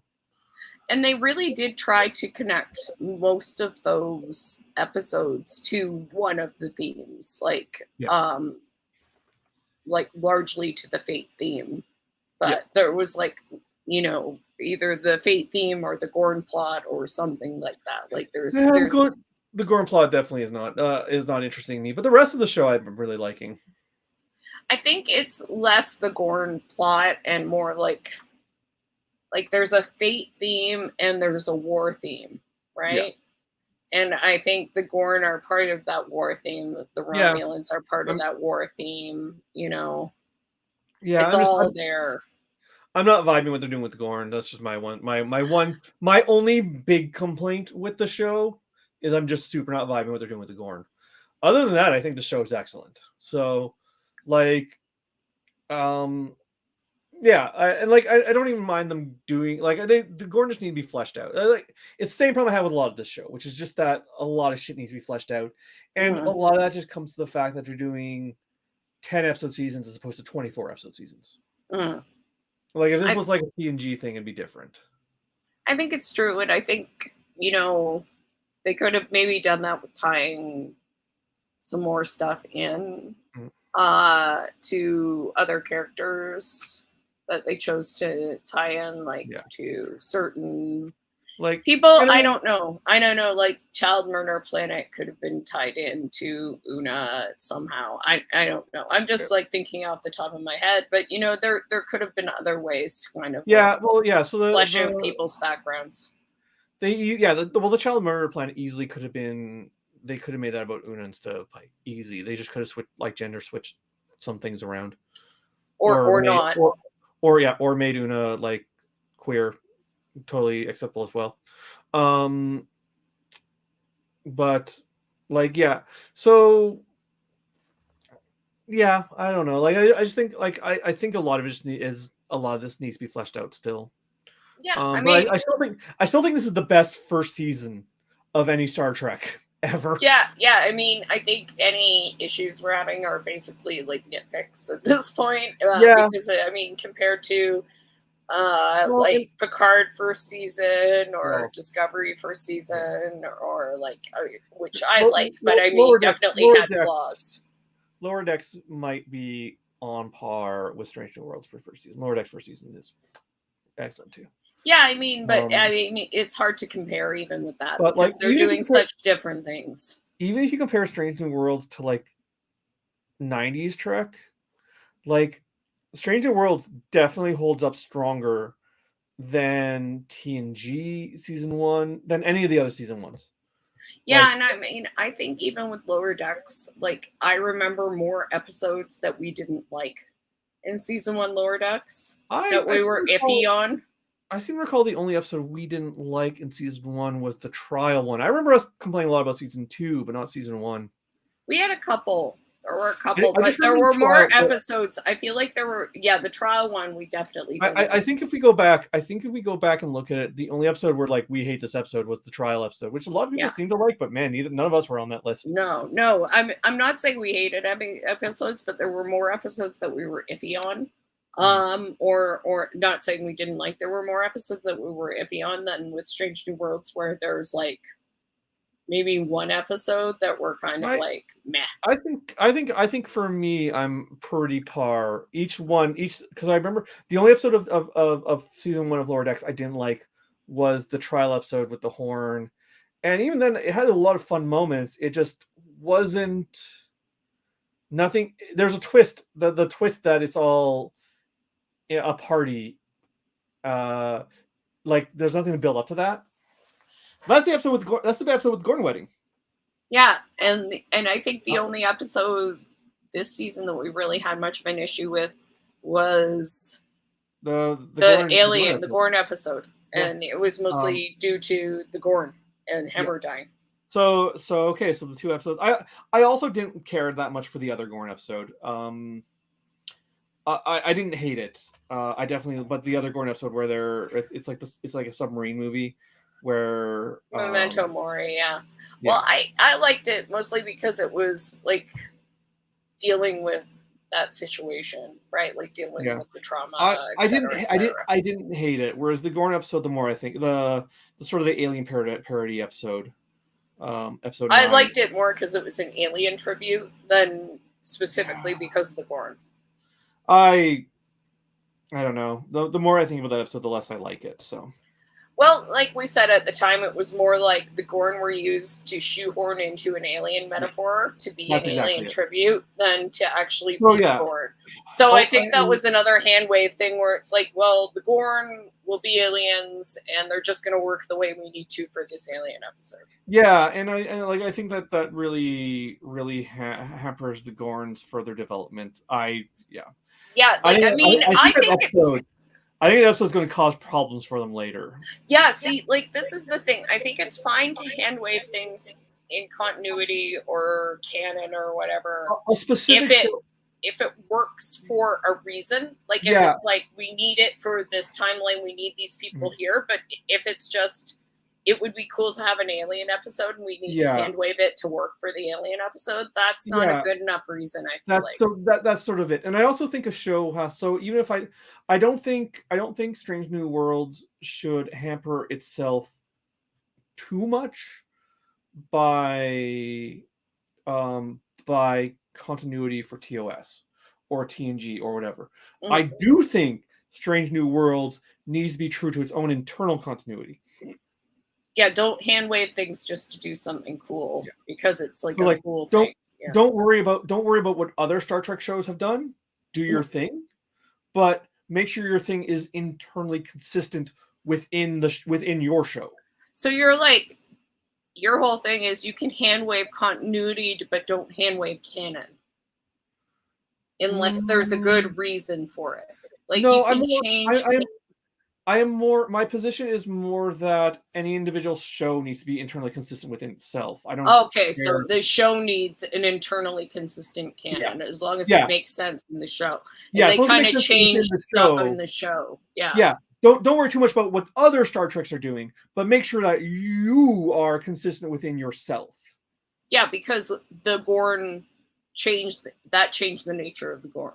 Yeah, and like it's disappointing because it does underplay some of the themes of the Gorn's original appearance, but like I can get around that if what they're doing with the Gorn is good.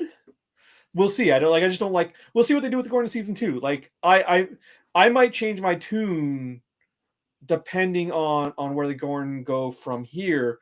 But I Yeah, do think that episode, if they want to explore the Gorn further later on, I think that episode is going to cause problems for them. yeah. Well, they're basically those are like the questions. Like we have like, what are they doing with the Gorn? What are they doing with Lon being an Indian saying? Yeah, What are they doing with Una, period, or being an Illyrian other than arresting her for it? yeah, Like, does it matter other than her being illegal? yeah. These are all questions. Like, I think with Una we might get a version of Measure of a Man. Okay. Like I think I think we might get like Strange New World does Measure of a Man with Una. I think it'll be very early in season 2, so I'm thinking like second episode. That could be good. That could be good. It would be interesting to see that, like, Pike is pretty much made for that situation for like defending his first officer in a trial. Yeah. So I don't think Una's going to be. I'm not. Other than the fact I just don't like the fact that they've done this plot line with her and in and like Twice with her. twice with her, Mhm. and also it's the same it's the same cliffhanger Strange New World. Sorry, Lower Decks ends up. So like it's just this trope is in this exact moment a bit overused. They are That might kind of recycling things between shows a little bit, yeah. and I noticed something else that they did that was like Lower Decks, I think, or that I don't remember, but I remember talking about them. One of the shows did something that Lower Decks did, and I was like, Yeah. So "This is twice now."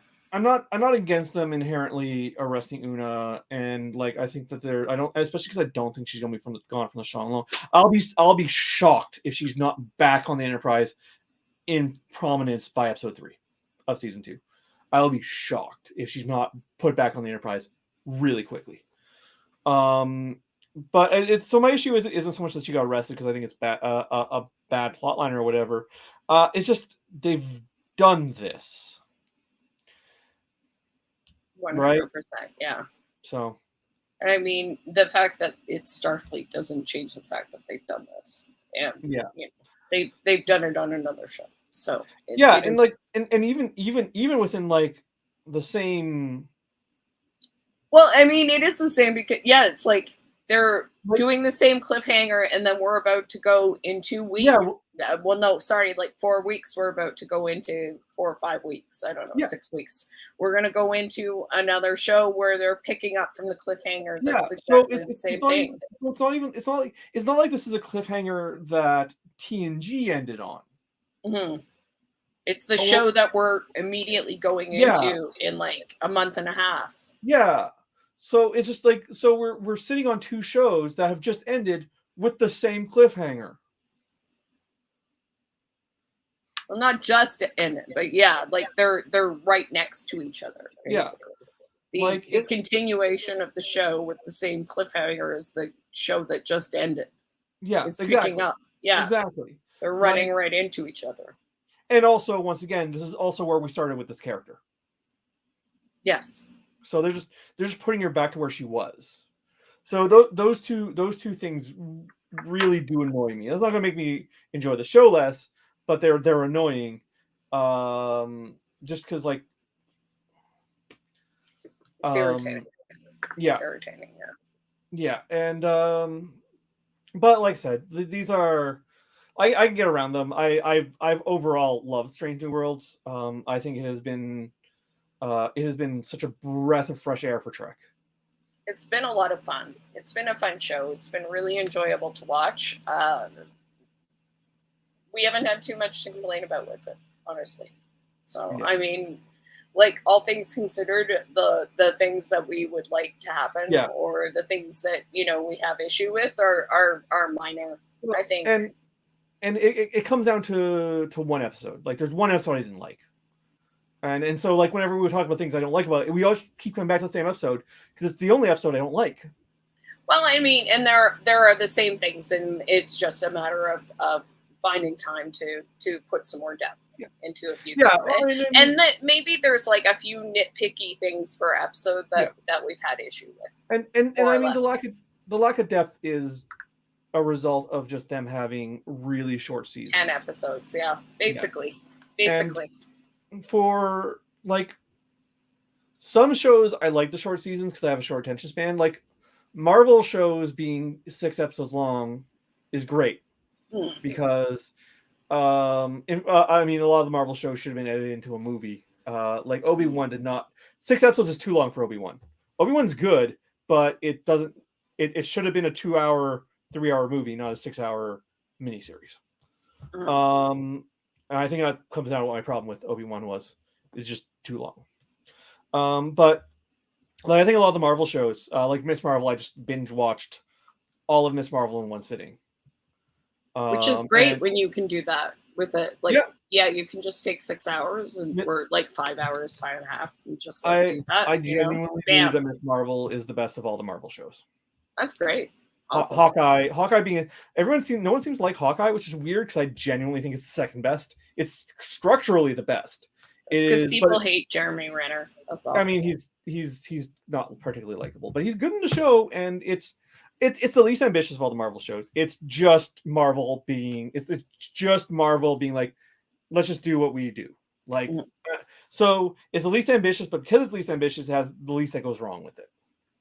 Um but anyways, yeah, like I think I think for like a Marvel the short truncated seasons are really good. I actually think the short truncated seasons also really serve Discovery really well. Mhm. Um I think they serve most shows well. I think just I most. think Picard could stand to be even shorter. I think most shows just. I think there's some shows that could stand like. I think Strange New Worlds could probably get 13 episodes, and Oh, that I, would I help. I think Strange New World. So this is what I'm trying to get at is I Yeah. for some shows I think the truncated shorter seasons are good. Strange New Worlds, you could give me a 26 episode season and I would be fucking content with it. I don't think they could maintain that quality with 26 episodes. I think you'd find a lot of dud episodes in there. I think if they got 12 or 13, they could still maintain a really good season. I think just when you have like a 22 episode season, just there's always like, well, the production quality goes down because you just don't have the money, but yeah. also just the writing doesn't hold up. So there's always like, even with Lost, which was consistently, I mean, some people will debate it, but I think it was consistently excellent, and they had a lot of shit to keep track of. Lost was consistently excellent until it wasn't anymore. I like the end, so I didn't watch it. I really enjoyed it all the way through. And if you actually rewatch the whole thing, it holds together a lot better than you would think. With me and Lost, there was a point. I watched a lot of it, but there was a point where I was like, and like this happens to me a lot of TV shows because I did it with Buffy and where I'm just like, well, you're not totally my attention span anymore, and I just stopped watching it. And this is part of the thing. Like, they had to deliver too many episodes, and B, the network wanted them to hang on for too long. And so, there was a whole negotiation during the writer strike with like the Lost writers need to know how many seasons they were going to get because they're like, we don't know when to start wrapping up plots. Like we need to know when wanted to end it earlier actually than they did, I think. But like that's the thing, Yeah. So even if I didn't finish watching it, I did pay attention to the writer strike and all of the gossip around it. Also, Brian K. Vaughan was like, I'm a famous comic book writing. I'm not fucking around with his writer's strike. I'm going back to comic books and taking my balls with me. Mm-hmm. Yeah. And so he took all of the ends of his plot lines. He just took them with him. So he had all these plot lines, and the rest of the writers like, we don't know how this is supposed to end anymore. Yeah, and so like, I mean, even shows of really high quality that were putting those out found it really hard to maintain them. So you'll get like anywhere from 2 to 6 like dud episodes in a season. And so like that's why I'm always like advocating for the 10 to 13 episode season, because I feel like if you get almost every episode is excellent, then that's better than shooting for a 22 episode season where like you've got like 4 episodes where you're like, those were not great, but the rest were fine. The thing I'll say with Star Trek and with the dud episodes is a lot of the dud episodes are bad episodes, but they do a lot of good character work. Because like, look at most of the Geordi episodes in TNG. Most of the Geordi episodes are bad episodes. But why does Geordi get those episodes? Pardon? Why does Geordi get those episodes? Like that's the thing too. Like if there were fewer episodes, Geordi would get better episodes. But he probably wouldn't. I think more likely he wouldn't get any episodes. Right? Or maybe he'd get quality episodes fewer times. You know what I mean? Like I don't know. I don't know. I'm inclined to doubt it. Like I'm inclined to think that like if you were to cut out all of the bad episodes of TNG, cut it down to the 10 best episodes of each season, I think a lot of the character development that we want from Strange New Worlds would have been absent in TNG. So, because I think like what I think long seasons do, especially when you have a cast this big, because Strange New Worlds has a huge cast. I think even if the episodes themselves aren't that bad, it's where we get to, or aren't that good. It's where we get to learn about the characters. Like Beverly Crusher has some really good episodes, but most of her episodes are really bad. Most of what we know about her as a character are from the bad episodes, like her grandmother fucking the ghost. I would rather have a shorter season with good episodes and wait for Una to have a good episode than have her grandmother fuck a ghost. Personally, I would rather wait for these characters to have good episodes. You're assuming we're going to get one. I'm going to assume that we're going to get one now. I wouldn't assume that we would get one in the 90s. But now I'm going to assume that Mbenga had an episode. And Geordi had crappy episodes, but Mbenga had a great episode. Yeah. So I'm going to assume things are different now. But I would say I'd love a few more episodes a season, but Um, I It's, don't think we're it's ever going to see a 22 episode I'm season of not. Oh anything no, again. no, we're not. We're not. I'm saying that Star Trek could. I'm saying that Oh, like I would be happy if it got a 22 episode season. We're not going to get that ever. I don't The think. production cost on this show is too fucking high. I also don't think I could, like, talking about like attention span. I don't know if I can. I'm up for those anymore. Like, Yeah.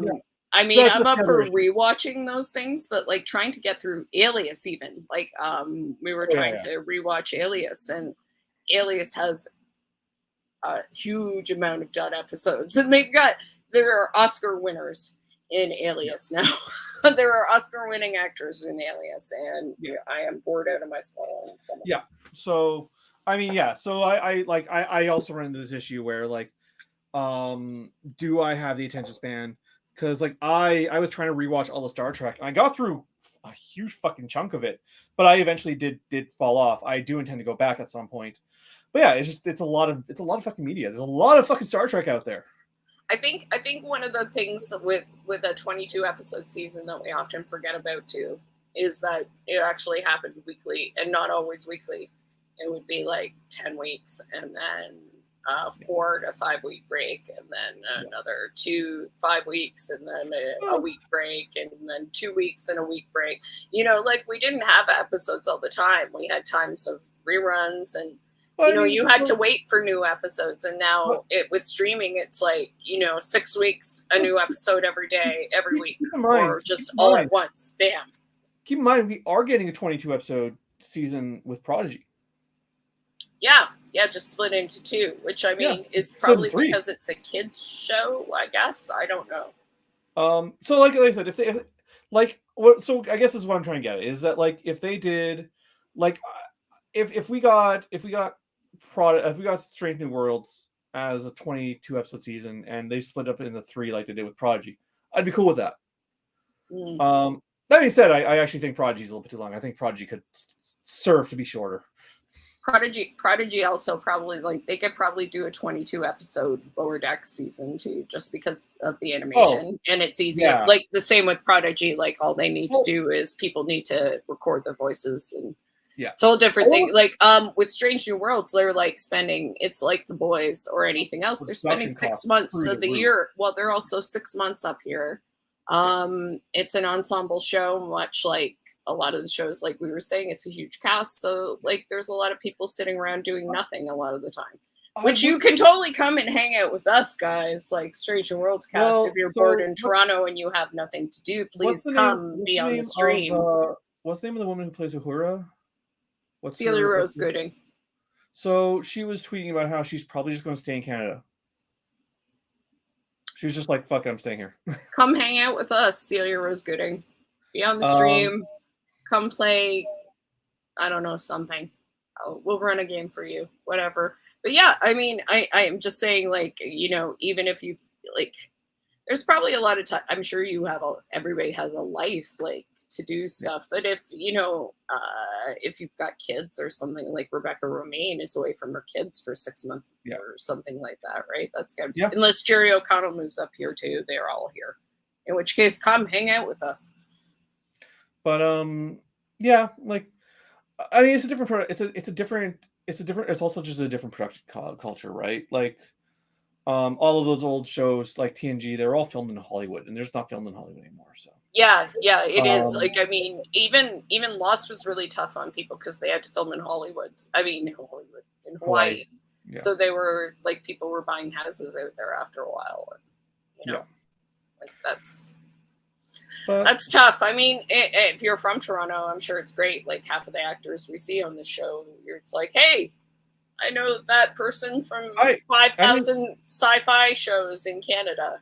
Yeah, I mean, joking aside, I do need to get a casting agent, just so I can pick up some extra money doing extra work on like all the sci-fi shows they film here. Yeah, 100%. I did one. I did Nikita. Oh, jeez. La Femme Nikita? I did La Femme Way Nikita. back in the day. It was called Nikita. Yeah, or whatever. Because they called it Nikita in English Canada because they didn't want people to be confused and think it was a French show. Yeah. Yeah, no, I like think they called it La Femme Nikita in the States, but here people would have thought it was French. So. I think it was a matter of La Femme Nikita was the movie the show was based off of. Yeah, So yeah, La yeah. Femme Nikita was the movie, and then Nikita was the show. No, they called it La Femme Nikita in the States. It's just Okay. in Canada, if you call Because something of the French, French people English, are going to be like, oh, that's a French show. I'm not watching it. or or the Quebecois will watch it and get angry. What is this English bullshit? Tabernacle. I do. I mean, so the movie Nikki was based off of was a French movie. The original movie was all in French. Yeah. Is it Besson? I think it was Luc Besson. Was it Luc Besson? I don't remember. I don't know. It wouldn't surprise me. I did watch it, but I was young, like 16 when I watched it. In any case, hopefully Cybok. I assume Cybok and Angel next season. I'm surprised. So going back to what we're actually supposed to talk about, I'm surprised given. So they weren't going to do Cybok for the season finale. Why bother teasing him that way at all? Next season? I don't know. I mean, but you can still do that without having such a dramatic tease if you're not going to do it that season. They did a lot of stuff that I'm just like, again, like Illyrian, Union Singh, Cybok. I'm just born. I don't know what the hell's going on. Yeah, I mean, I like Stranger World does kind of have the same problem Picard does. It's just because it's episodic, it works, but it does have too many plots going on right now. There's a lot of things that you're like, so what are you got? What are you going with?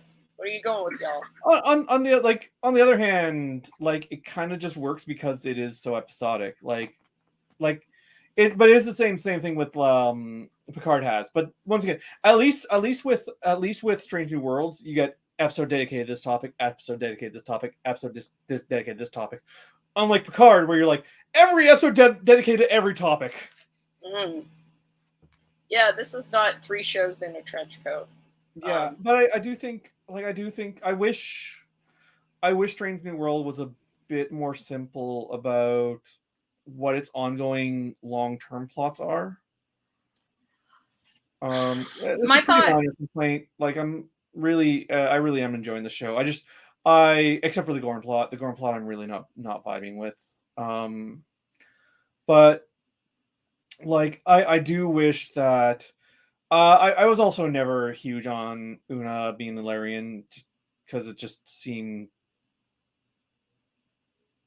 pointless. I mean, I guess we'll see where they go with this for being arrested. If we get a really good like Measure of Man style episode where Pike has to like stand up for her and like argue, like we'll see where they go with it. It's also not a plot line I'm vibing, but there's room for development on it. We'll see what they do with it. Yeah. It's as a plot line, it's been mostly like something I could ignore. Mm-hmm. So like it hasn't been a problem, unlike the Gorn stuff, which keeps getting brought up. Yeah, I'm not sure. If I had to guess right now, I would think they're going to go with some sort of Cybok Angel Romulan situation. Romulan. They're definitely going to revisit Cybok. Like they didn't do that episode and tease it to do nothing with it. I'm surprised if they weren't going to do it this season. They even bothered teasing it. They had some Romulans to tease, I guess. Yeah, well, just have Angel do her thing, and then don't have the stinger at the end. That episode works. It works in totality. They just don't just if they're not going to do that season, just don't have the my brother's Cybok, and I think this is code for him. You don't need that if you're not going to resolve it in the season. Maybe they just threw out a bunch of things for next season, and they were not sure what they were going to follow up on. It's very possible they just had a fuck ton of scripts and they weren't sure what they were going to do for which season at the time. It's very possible. Wait, so they're like, we're not sure what we're going to follow up on. We'll just throw out some threads and we'll pick. Yeah. Well, that seems like a bad way to plot a TV show. Well, I mean, it is episodic, like we were saying. I mean, Sybok could come up now Yeah, next season or later. I mean, Gorn could come up next season or later. Romulans could come up next season or later. It's a format that handles this much better than Picard. Yeah, like once again, like because with Strange New Worlds, at least each episode gets dedicated focus. Whereas like with Picard, it's just like every plot all at once, all the time. And what I think I am glad about is it puts Pike in a position where he seemed to not only accept things, but he seemed to be in a good place. Like mentally, he seemed to be like, I'm glad I'm here, and I'm glad I'm with my people, and I like these people I'm with. Yeah. So I'm just going to be happy in the moment here. I'm doing my thing, and that's a good attitude to have, because he spent most of the season worrying about what's going to happen and how he can change what's going to happen, or how he can affect what's going to happen, instead of enjoying what time he has.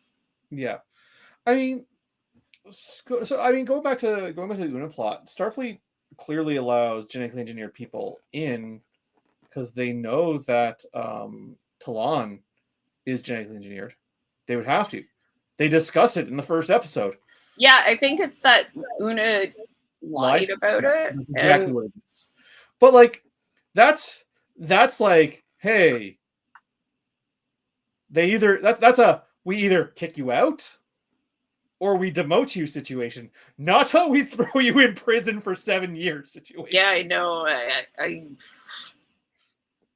You got me. Like, I don't know, unless him writing those letters stopped him from defending her, or I don't fucking know. I don't fucking know. Doesn't matter now. He didn't do it, and so that future is gone, and it's really pointless. I'm sure that it's Star Trek. It doesn't need to approach things in a consistent way. It needs to approach things in a dramatic way. I mean, obviously, drama is based off some level of consistency, but whatever. We can let it slide that the fact that they would throw her in jail for 7 years is, I mean, that does sort of get into my Starfleet as fascist thing, because that's a fascist thing to do. Unless she might have done something else. I don't know. That's what I'm saying. We don't actually know that that's we went over the start. We don't actually know for sure that's why she was arrested. No, I figure that's why she's arrested. We don't know if that's why she got thrown in jail for. It's likely that's why she's arrested. We don't know if that's why she got thrown in jail for 7 years. It seems likely, but we don't actually know shit about shit. It's never stated.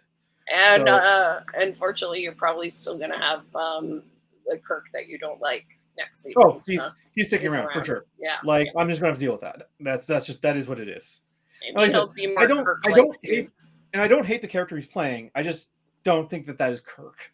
You know what? You know what part of it is? I think he's kind of skinny.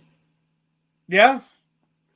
I just thought about it. I mean, not to body shame or anything like that, but I mean, most of the Kirks are kind of beefy. Yeah. Or at least big. Because Kirk's a brawler. Because, William Shatner was a little big, and, as time went on, he got bigger. Kirk's a brawler. I mean, maybe that's what it is. Because Chris Pine is kind of wide, and this dude was a little skinny. Yeah, so this guy's kind of supposed to be kind of reckless, but he's also not the sort of person who would get into a bar fight, which Kirk is.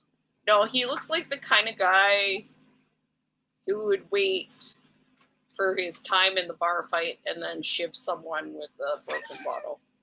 You know what I mean? He looks like a sneaky fucker. He's the sort of guy who would jump you in the alley after the bar fight. Yeah, exactly, right? He's sneaky.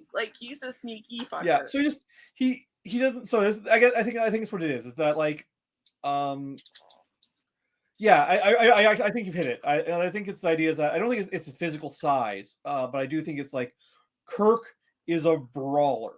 Kirk is Kirk's go-to.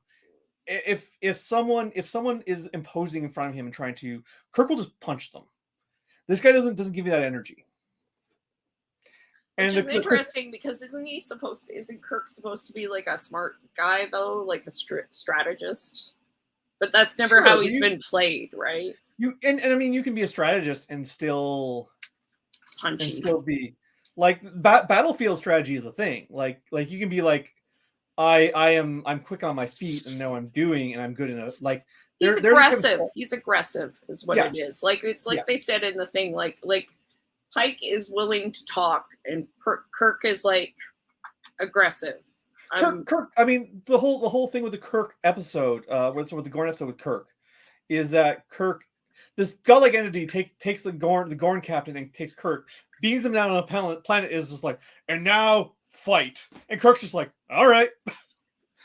Whereas Pike would be like, can we negotiate a way not to fight, Gorn captain? Yeah. And Darmok and Jalad at Tanagra, right? You know, exactly. Right? Like, yeah. Like so, yeah. So if any other Cisco actually might actually also just be like, all right, fuck it. Yeah, fuck it. I'll just take you out. But like, yeah. So I don't believe this Kirk doesn't sell that. This actor who plays Kirk doesn't sell that character to me. Like, I don't think this character. Yeah, this Kirk might be like, might go run and hide and then shank the Gorn in the. He'll shoot you in the back. He's a shoot you in the back. He wouldn't just be like Duke's up, Gorn. Yeah, no, he wouldn't. No, he doesn't like to lose. I think this guy. Yeah, he's not about losing. Yeah. So So I think you've hit why I don't like him as Kirk. Yeah, he doesn't seem straightforward. He doesn't seem like a straightforward kind of dude. Yeah, and I don't want to shit talk the actor. I think the actor's doing a fine job. I want to make it very clear that no, it's just the castings. There's something about the casting that he seems sketchy. Cast. I think he's doing that, and I don't even dislike the character he is playing. It's just I don't believe that character is Kirk.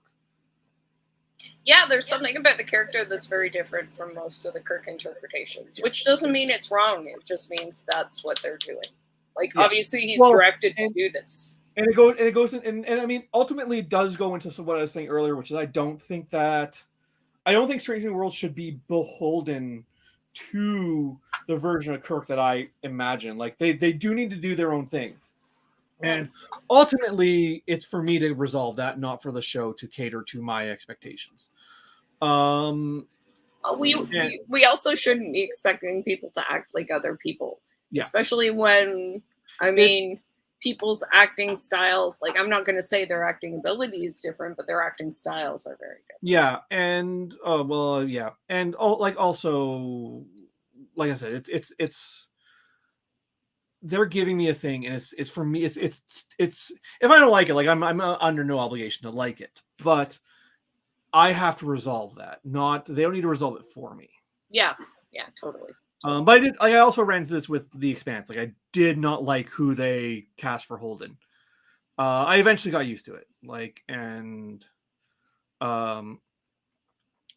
need to go finish The Expanse because I'm 2 seasons behind. I'm often just worried about him. I'm always like, Jim, eat a sandwich. He's so skinny.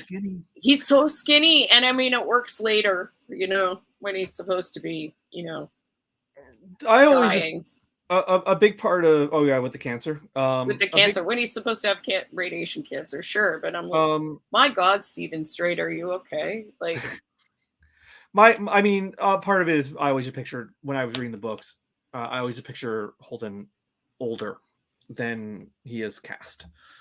Like, my Holden is when I read the book, I picture Holden as being like late 30s, early 40s. Yeah. Which, to be fair, at least Amos is explicitly stated as being in his 40s. Yeah. So that didn't. Yeah. Listen, the dude who's playing Amos is fucking hot. I would much rather look at him than how they describe Amos in the book. Oh, he's great. Yeah, especially they take his shirt off a lot too. It's nice. Yeah, that's Amos. Amos's sole purpose in the show is to take his shirt off, and I'm here for it every time. And punch people. Yeah. And beat the shit out of people. All right. So next season we will see. We have no idea. It's kind of like like I said, I think they'll resolve this plot with Una really quick. I don't see them dragging it out because I think they'll want Romaine Stamos back on the bridge really quickly. That's my only prediction. And we'll see a resolution to the Cybok plot at some point. I think we'll probably see some more Royals too. Yeah, very possible. Very possible. Yeah. So there's that. Yeah. But yeah, the only immediate plot line is I expect them to resolve the Una plot within the first 2 or 3 for 2 or 3 episodes. Beyond that, I have no fucking clue where they're going to go. Because I mean, you can kind of guess that they're going to do more with Cybok. You can kind of guess they're going to do more with the time crystal, Pike stuff. But like, what that actually looks like, I don't think they're going to do anything else with Pike and the time crystal. I think that's resolved. I'm not so sure it is. I think that's resolved. I think he's accepted what's going on there. I think that they'll still continue to examine the trauma of it. I don't think. I think they'll examine like where he him trying to reconcile what's going to happen. I don't think he needs to like go back in time or go forward in time anymore. That I think is done with as well. I think we'll still see some time dedicated to the whole trauma of it because it's pretty central to his character.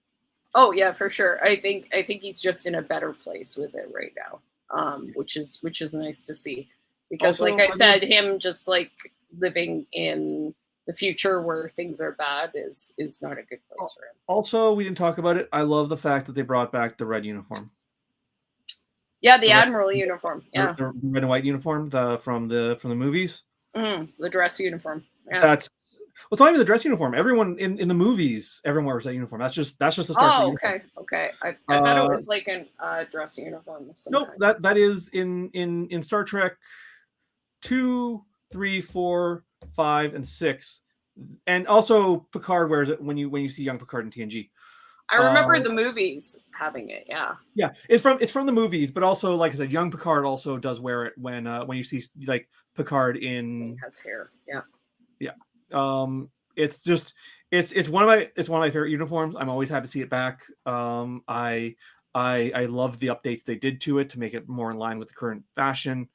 Always just happy to see that uniform brought back. Like I said, one of my favorites. Yeah, it looked a little bit updated, a little streamlined. It was very nice. It also had one thing that all new Star Trek done is they hide the Starfleet insignia on it, and it had, if you look really closely, it has them all over the shoulders. Oh no! Yeah, in the pattern, the Starfleet insignia. It's very nice. Yeah. I do think I think they'll continue to examine the trauma of it because it's so central to the character. I don't think that we're going to necessarily see future Pike back again, although maybe we don't know how this is going to. If this goes for 7 seasons, I don't think that they can't not address it again. But I don't know. Well, who knows? I was going to say I don't see it going for 7 seasons, but who knows? No one saw TNG going for as long as it did. So we're going to 5 seasons for Discovery. I would be very surprised. I'd be very surprised if Discovery doesn't go for 7. Yeah. No, I mean, who knows? It's entirely possible. It's entirely possible they could get up to that point. Don't we know for sure that Discovery's getting a 6th season? Hasn't it been confirmed for 6? I'm not sure. I know Lower Decks has been concerned for 3, as we know, and 4. So yeah. It's entirely possible that they've done that because they're doing that these days. I mean, 7 seasons is pretty typical for Star Trek. The only shows that haven't gotten 7 seasons are Enterprise and TOS. Oh, and I guess TAS if you count TAS. Well, speaking of Lower Decks, not next stream, but I guess let me just double check. On August 28th, that's when we will be talking about the first episode of season 3 of Lower Decks. So that's quite a ways away. But just before that, we'll probably do a kind of preview where we can talk about the season beforehand, the season 2, what happened then, just kind of recap things and talk about what we're expecting for season 3. So we got 2 episodes between now and the first episode for Lower Decks. Yeah, which is surprising. We thought we might have more, but we do not. So it's technically. We had discussed doing a tabletop game for a while, but two episodes probably isn't enough for that, unless we want to do a one shot. Well, technically, yeah, we'll probably only have 1 episode, 1 stream, the next one between the next thing, if we do kind of like a Lower Decks, Well, recap. so our next stream will be on the 31st. Yep. And then we'll have the 14th. So on the 14th, we'll probably do like a Lower Decks like review. Okay. I So, would are imagine. we going to skip the 31st then? No, unless you want to, but we could do something on the 31st. Because isn't Lower Decks is coming 25th. 25th. Yeah. So we got 2 episodes between now and then. Yeah. And The I was 31st saying and just the 14th. one before the 25th, we might want to talk about, Yeah. the season before. Yeah. So that would be the 14th. And do we want to are we taking the 31st off, or are we going to do something on the 31st? We can talk about that. There's a few things we could do. We could do the 31st, so we could take it off. We could talk about Star Trek Adventures, because you have it. Yeah. We could do movies. We could do movies. I've been wanting to see Night Raiders, actually. So we could always watch that and chat about it. We could also do the RPG. I do, like I said, I do have it over there, and I have the player and SD guide right here. Cool. I haven't read the player's guide and SD guide yet, but I do have them. Yeah, we can talk about the RPG. I have the Lower Decks mobile game on my phone. I haven't played that yet, but when is the Prodigy video game coming out? Oh, when's the TNG video game coming out? I don't know. Speaking of video games too, we also have someone in common who works on Star Trek Online, so I could always see if. Do you want to see if Ryan wants to come in? Yeah, we could always see if. I haven't spoken to him in forever. I haven't spoken to Ryan in forever. I would be happy to have him on just to chat with him. Yeah, we could always see if that, because we do know someone who's a developer, like one of the lead developers. Yeah, for Star Trek Online. So I can always reach out and see that. I'm not gonna lie. I tried playing Star Trek Online and didn't care for it. But I don't like MMOs in general. It's not a Star Trek Online specific thing. I just do not care for MMOs. Every MMO I've ever tried to play, I've bounced off of. I'm just bad at video games in general, but and MMO I would probably be particularly bad at. But it would be really interesting to hear about how you integrate all of this canon into freaking world where everybody can make their own ships and run around and play. Star Trek Online has its own separate canon from the rest of Star Trek, and I understand from people who've played it that it is wild. Oh man, well then that would be interesting too. Like, how do you make your own canon and integrate it into something that is recognizably Star Trek, but is something not Star Trek, different from what's going on in the shows and everything. Because I guess you would have to either set it in the past or in the future, right? So everybody's not playing, I want to play James Kirk, right? Time travel because you want to do all the different timelines, right? So if someone wants to go in and do TOS, and someone else wants to go in and do TNG, someone else wants to go in and do Discovery, those are all different timelines. So the whole plot line revolves around time travel, so that people can play whatever particular faction or Star Trek they want to play. That's crazy. And so I guess they can, if you want to play with your friend, you can just time travel to whatever. Yeah. Oh my god, my brain is broken. Because when I did play it, I played Discovery. Mm-hmm. So I can't imagine people just hopping timelines all over the time. You're playing Discovery and suddenly Enterprise D shows up. Yeah, I didn't get to the time travel stuff. So when I played it, I only interacted with the other Discovery peoples, just because, like I said, it's not my format of game. Okay, so I'm looking up Star Trek Resurgence. It just says released 2022. It doesn't have a hard date beyond sometime this year. Cool. All right. What about the Prodigy game? Because there's 2 Star Trek video games coming out. Although the Prodigy game, I'm pretty sure is going to be awful. It really looks like it's just going to be shovelware. That's not good. Go wear a nitro sense. I don't like you. No one likes you. Yeah, the Lower Decks mobile game had it's a beta that I've got, and they had a mission where you had to save the whales. I didn't have time to play it, but I thought it was funny. So Star Trek Prodigy Supernova comes out October 14th. So that one we do have a release date for. Cool. Before the show comes back. Yeah. All right. Well, we'll figure out what we're doing in 2 weeks. We'll chat about some sort of game, I'm sure, whether it be a video game or an RPG or similar.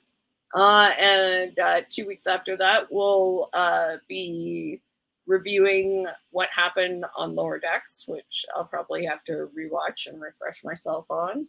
And then looking forward to Lower Decks Season 3, which comes back August 25th. So, yeah. So thanks for watching, and thanks for watching Star Trek Strange New Worlds with us. It was a really great season and really enjoyable to talk about, and we're looking forward to what comes up whenever it comes back, probably next summer. Yeah, that's my guess.